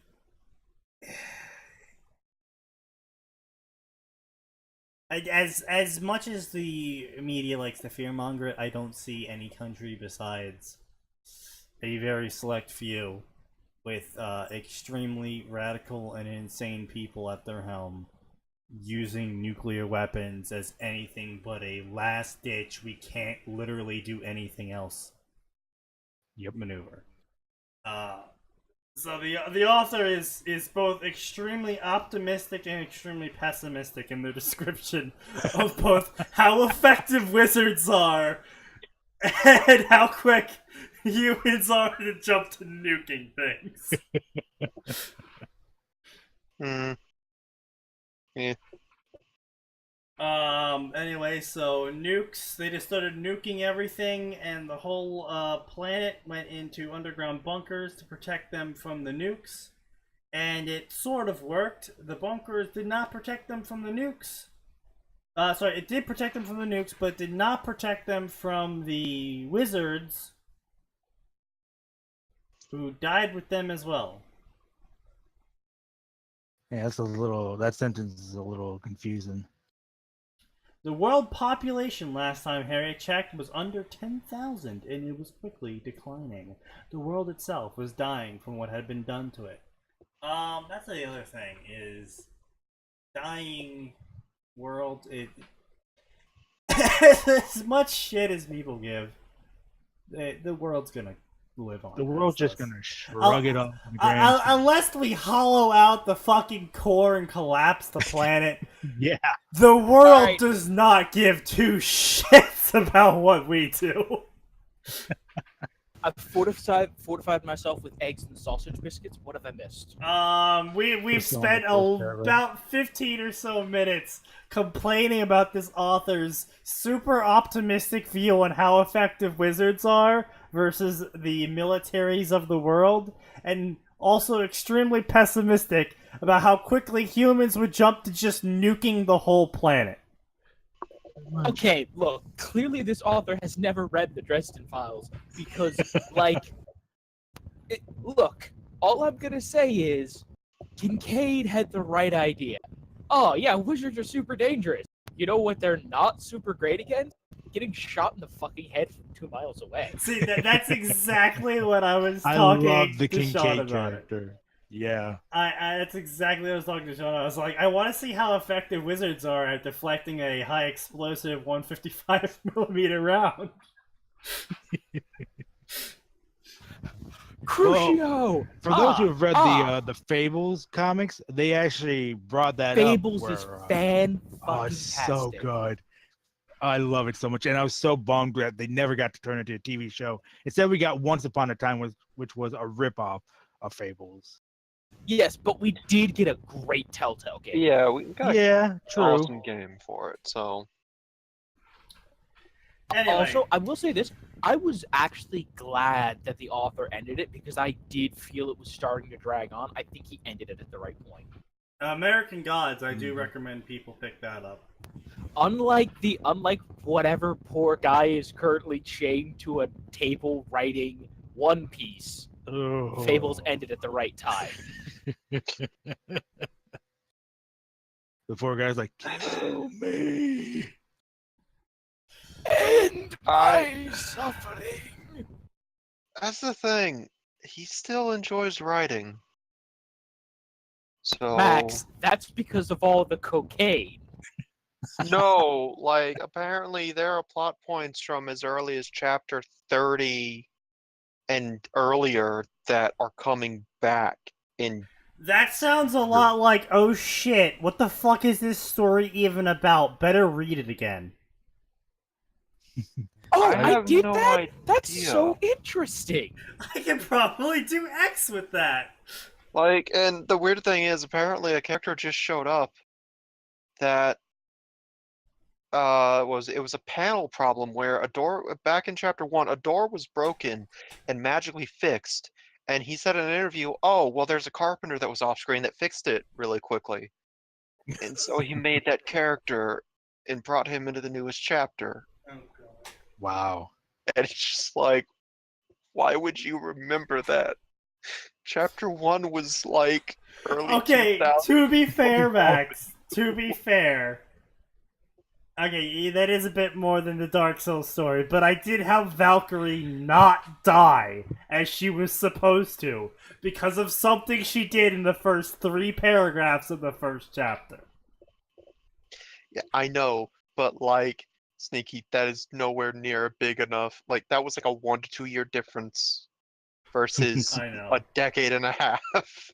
I hate to derail this further, but what is your opinion on character deaths as endings for stories? I mean, the general public seems to hate it for the most part. They prefer the happy ending all the time. Well, yes, that's the general because public loves happy.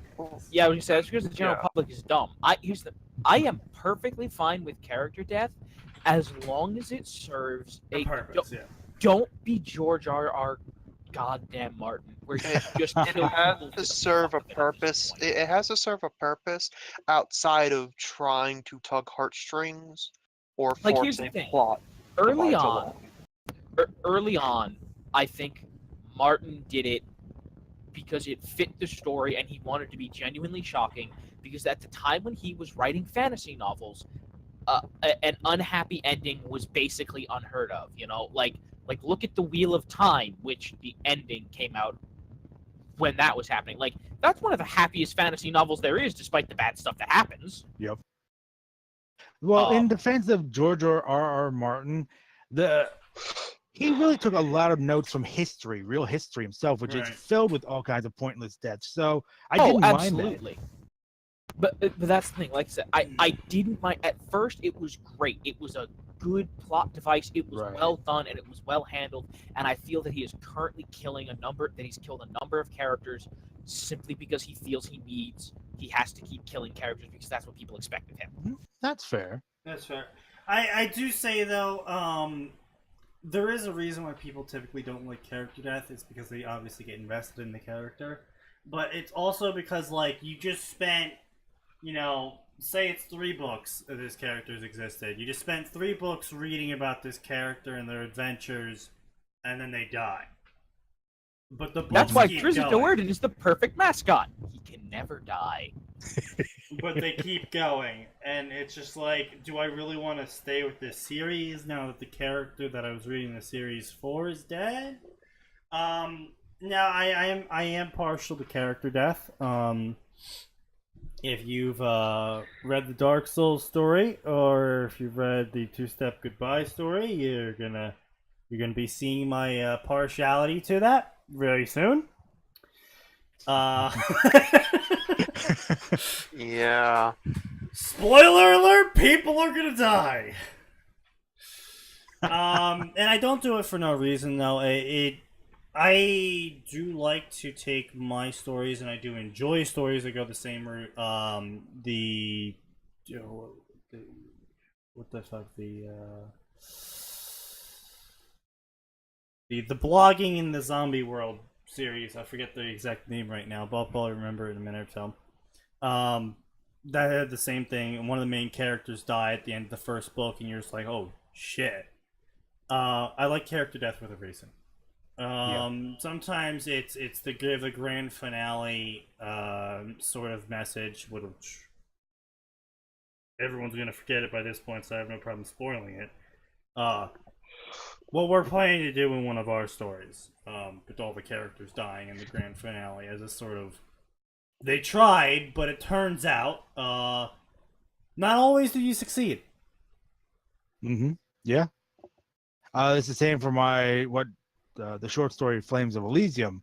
All the characters die, and in the novel, they're all going to die, of course, as well. I don't plan on changing. Well, I say that, but I left myself a little wiggle room to change it if I want to. Right. But right now, I'm just killing them all off because not everyone's going to survive. For example, the reason why we're doing it, and sort of like the reason why George R.R. Martin does it, is in the Dark Souls story, it's Dark Souls. People die. You die a lot, actually. That's the whole point. And the thing is, with the whole story so far is, up until that point when characters start dropping off, no one died. One of the characters was human. One of the characters hadn't even turned full undead yet. They had to survive, because otherwise they would either be dead or change fundamentally as a character. And so their motivation in doing everything they did stemmed from them not having the redo that the rest of the normal characters would. Right. And so the whole point of them dying in the end was, turns out though that kind of character, the chosen undead, was sort of needed. And no, a human can't replace him. Because like a human can do 90% of what they did, but like, oh, you fucked up once against Ornstein and Smo. Well, now you're a fucking pancake. Now you're just dead. There's no retries. But yeah, You have become the chosen pancake. But yeah, that is the sort of goal that Max and I had set when we started writing that story. It was to tell it, but it was also, oh, we're fixing everything, and then everyone dies. No, that's not what we set out as the goal. Well, we set out to write it. The goal was a shit post that. No, the goal was we're just gonna make a shit post of the shit we went through, and then it turned into a story, and then it went dark real fast. Yes, it went dark exceedingly fast. And like to the point where we have like 3-4 unique endings that are all just as likely. Yeah. And only one of them is a quote unquote happy ending. Are you gonna wild boat? You gonna start rolling d20s? No, no. We'll eventually talk it out. We're gonna Nasu-verse it and just write all 4 of them. Like, all right, guys, here's the ending we originally came up with. Now here's 3 other endings that are just as likely, but you pick yours. Oh, but Hovel's been replaced with a sexy female Hovel version. Yes, of course. Well, I guess we found our 5th ending, Sneaky. I'm almost worried. You said the Nasu-verse. That's required. I mean, no, that's Dark Souls 2, Max. Remember? I'm sorry, what? What does this do? Why do I have boobs? That's stupid fucking coffin in the tutorial area. That coffin was so weird. It was so. That coffin was dumb. hilarious. I don't know why. That was the dumbest thing ever. My favorite part about it was it changed nothing else about it. It just changed whether they had a male or a female walk and whether or not they had boobs. Like if you still had like a male facial structure or a female facial structure. And the other great part about it in Dark Souls 1 was they only had one model for some of the armors. Well, most of the armors, all of the armors. And so if you put on like the bridal dress and shit, you also had boobs. There wasn't a bridal dress, but like what was the maiden? Yeah, it was the maiden's outfit or something. Yeah. Yeah, like one of the handmaidens of Guinevere. It's just like, well, that's weird. What? Sneaky. This armor gave me boobs. What? Well, it's like I was playing. I was incredibly disappointed because I was playing Akiba's Trip Max. And at some point in the game, they give you the ability. In fact, one of the side quests forces you to wear female clothing.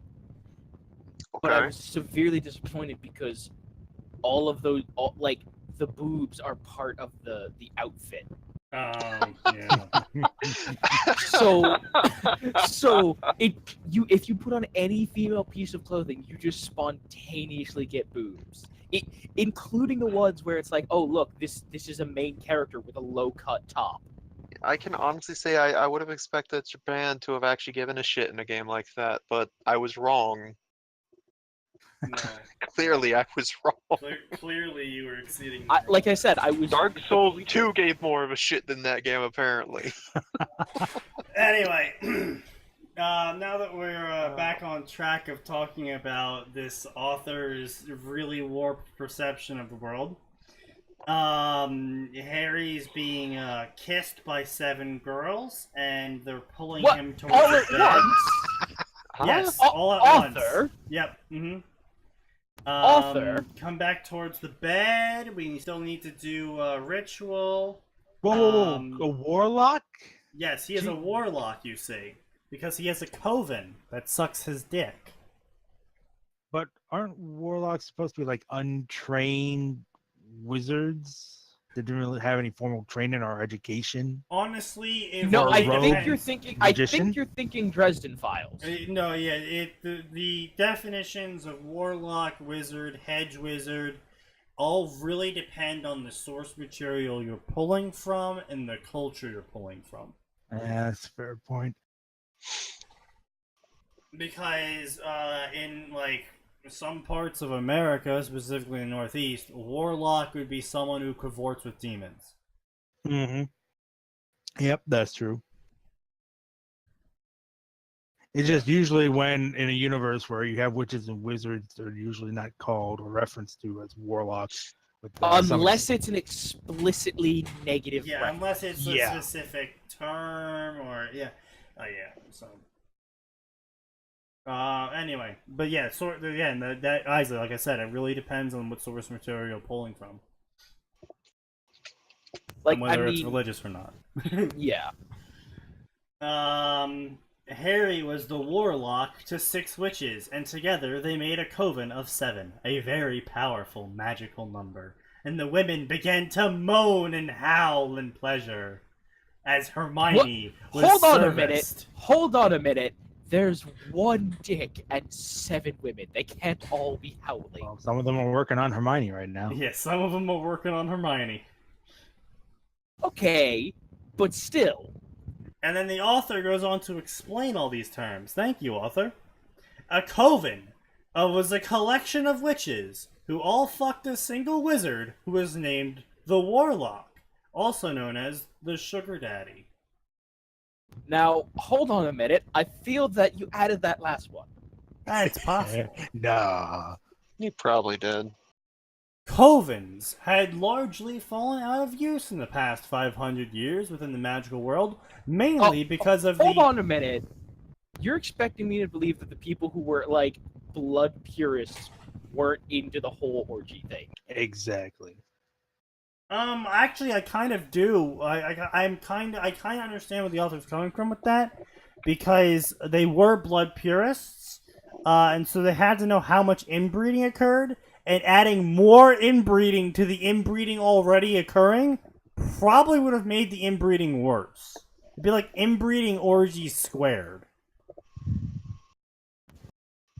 But, I mean, here's the thing. If you have a harem, surely at some point that's going to put a little bit of variety back into the mix. Not if the harem is also all purebloods who are also all related to each other. Look, it's not like this is King Solomon. You're right. It's Like, Harry Potter. at some point, you are going to get variety in the gene pool. No, you're really not. That's how incest works. There is no variety here. I mean, look at the royal families of Europe. They were all so inbred that, you know. Okay, yeah. What was was it a French king? Or was it a Spanish king who just came out of the womb just a fucking wreck? Probably both. Yes, probably both. Probably all No, of but there them. was like a specific one. Like people were just like, he was just a mess. Like even by European inbreeding standards, he was just a mess. I wouldn't know. Yeah, I don't. Pretty recall. sure it was the French. I mean, But probably. I always got the sense that within the scale, the Voldemort's followers were few in number for the most part, and those who were pureblood were even fewer in number, so there wasn't much of a gene pool to go around. So I assume eventually they would have ended up in the same predicament as royal families. I mean, if we're talking about like post Harry Potter starting, it was like Draco Malfoy, Neville, Harry. Harry wasn't pureblood at that. No, he wasn't a pureblood. He was a half-blood, but he was descended from a pureblood. I'm He just was talking descended, about. yeah. I'm just talking about the generation of actual quote-unquote purebloods. Okay. It would be, you know, Harry, Neville, Draco. I guess Team Slytherin? Question mark. No, I don't. we I never think got only really a few any of them were. confirmation on that. Like honestly, the only confirmation we have of all of the kids that were characters is like 4 or 5 of them were from pureblood families. Was Snape pureblood? No. Okay, right. His mother was a half-blood prince, right? Yeah. So he was in Slytherin, so he was obviously not pureblood. Yeah, well, like I said, like I'm sure there's a lot more, but we only actually have 5-ish of all the named characters that we know the backstories of. Mm-hmm. That, Luna, I don't know if she would have been pureblood. Again, we never got any sort of backstory for her. All we know is her mom died. Yeah. But yeah, so like we don't actually know how big the pool is in terms of genetics remaining in the next generation for pure bloodism.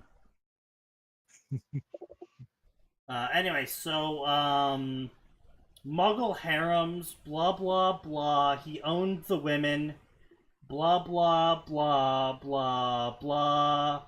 The warlock provide it's literally just an Islamic harem. Okay.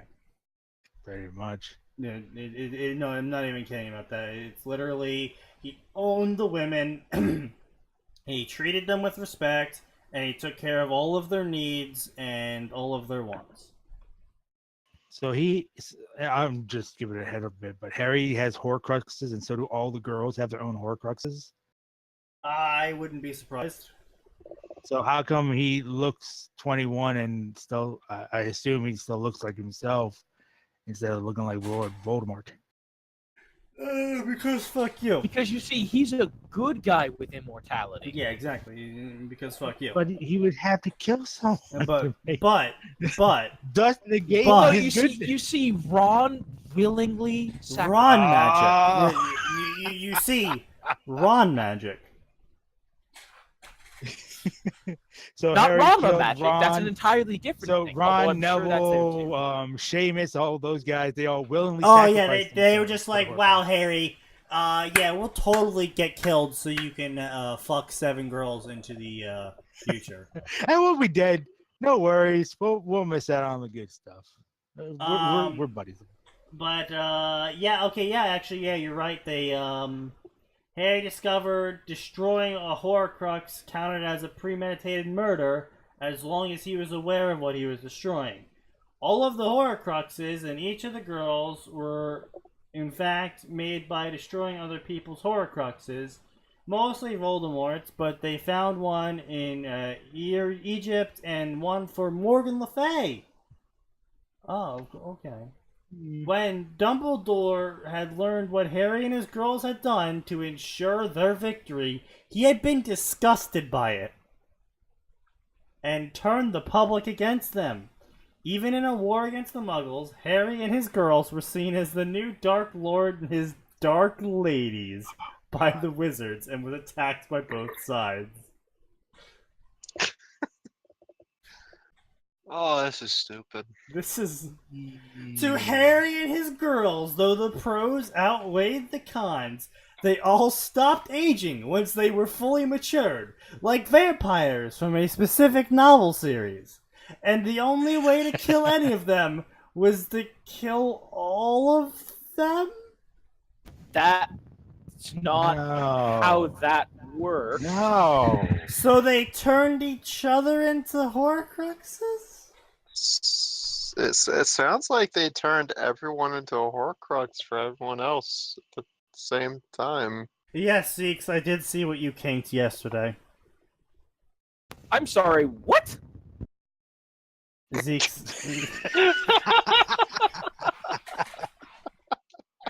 Zeeks misspelled linked. And so I'm making fun. Ah! I was like, I have several questions, Sneaky. Zeeks often links Harry Potter fics he finds and Naruto fics he finds. So everyone ping Zeeks on the Discord to be added to the Russian newsletter, so you two can get shit piles of bad Naruto and Harry Potter fanfics thrown at you. I will pass on that. Blah blah blah blah. As long as one of the girls lived, she could create a new body for Harry, and once Harry was restored, he could restore all of the girls. So Harry had a Horcrux inside each girl, and each girl had a Horcrux inside Harry. But even if they died, the Horcrux was still there for some reason.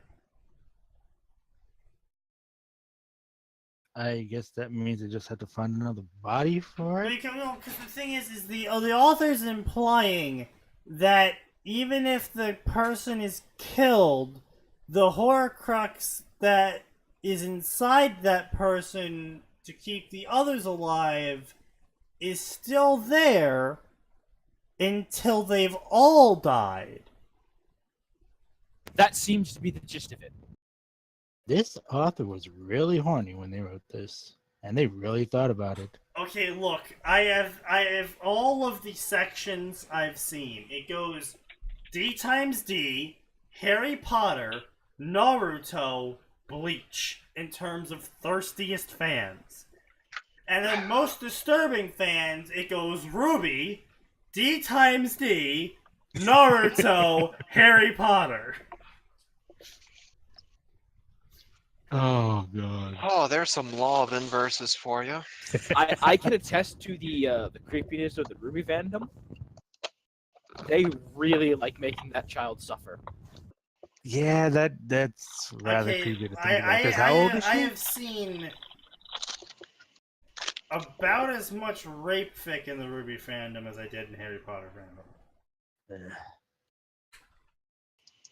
And the Harry Potter fandom has far more stories, which makes it even worse. Yeah, D times D has a little bit less of a disturbed fan base than Ruby, but that's apparently because Ruby has a very large Tumblr fan base.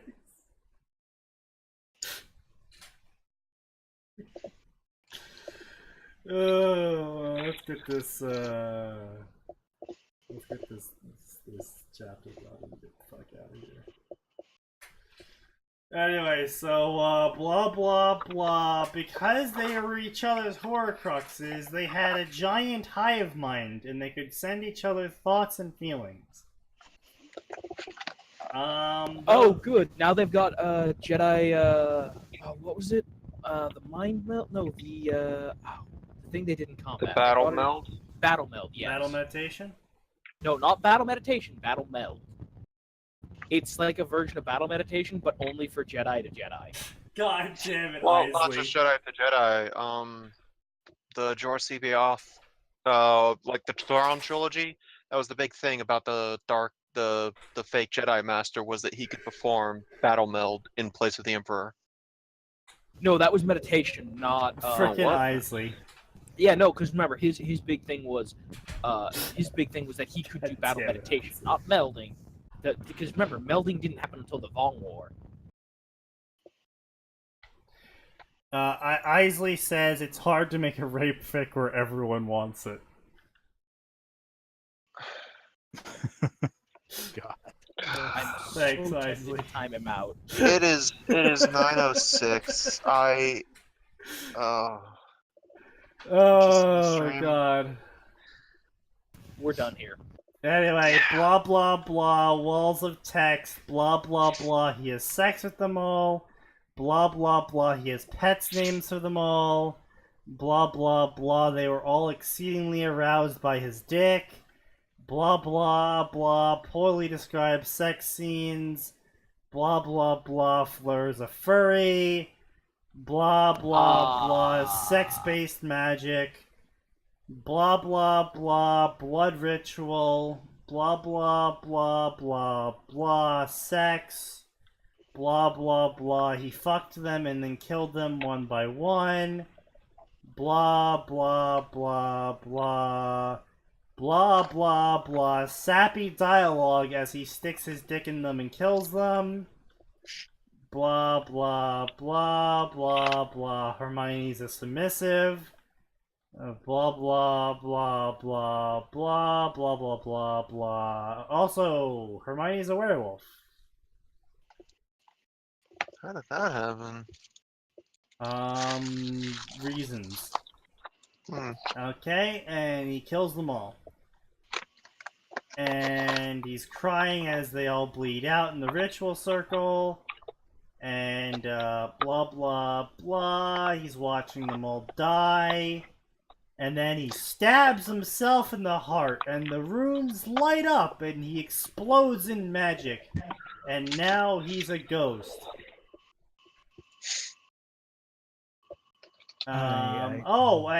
Then Death shows up and goes, "Wow, Harry, I am impressed with you and your ability to cheat death but also be a balanced individual by keeping everything in balance by having sex often.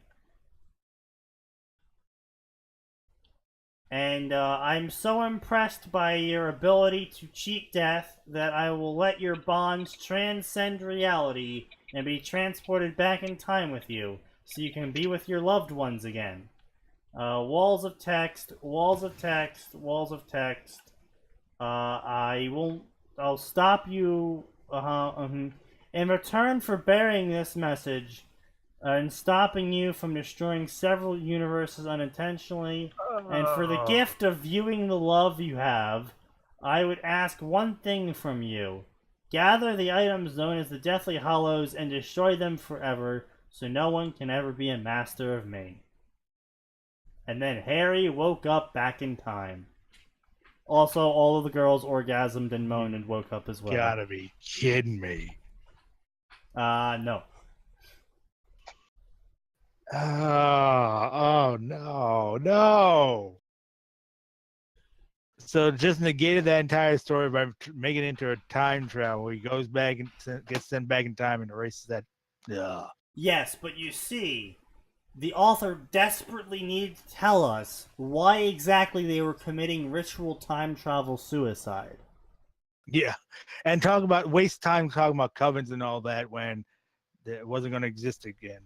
No, but it will exist again, because you see, Death was so impressed by his dedication to cheating death that he let the bonds he formed with those 6 girls travel through time with him, so they could be with him once more.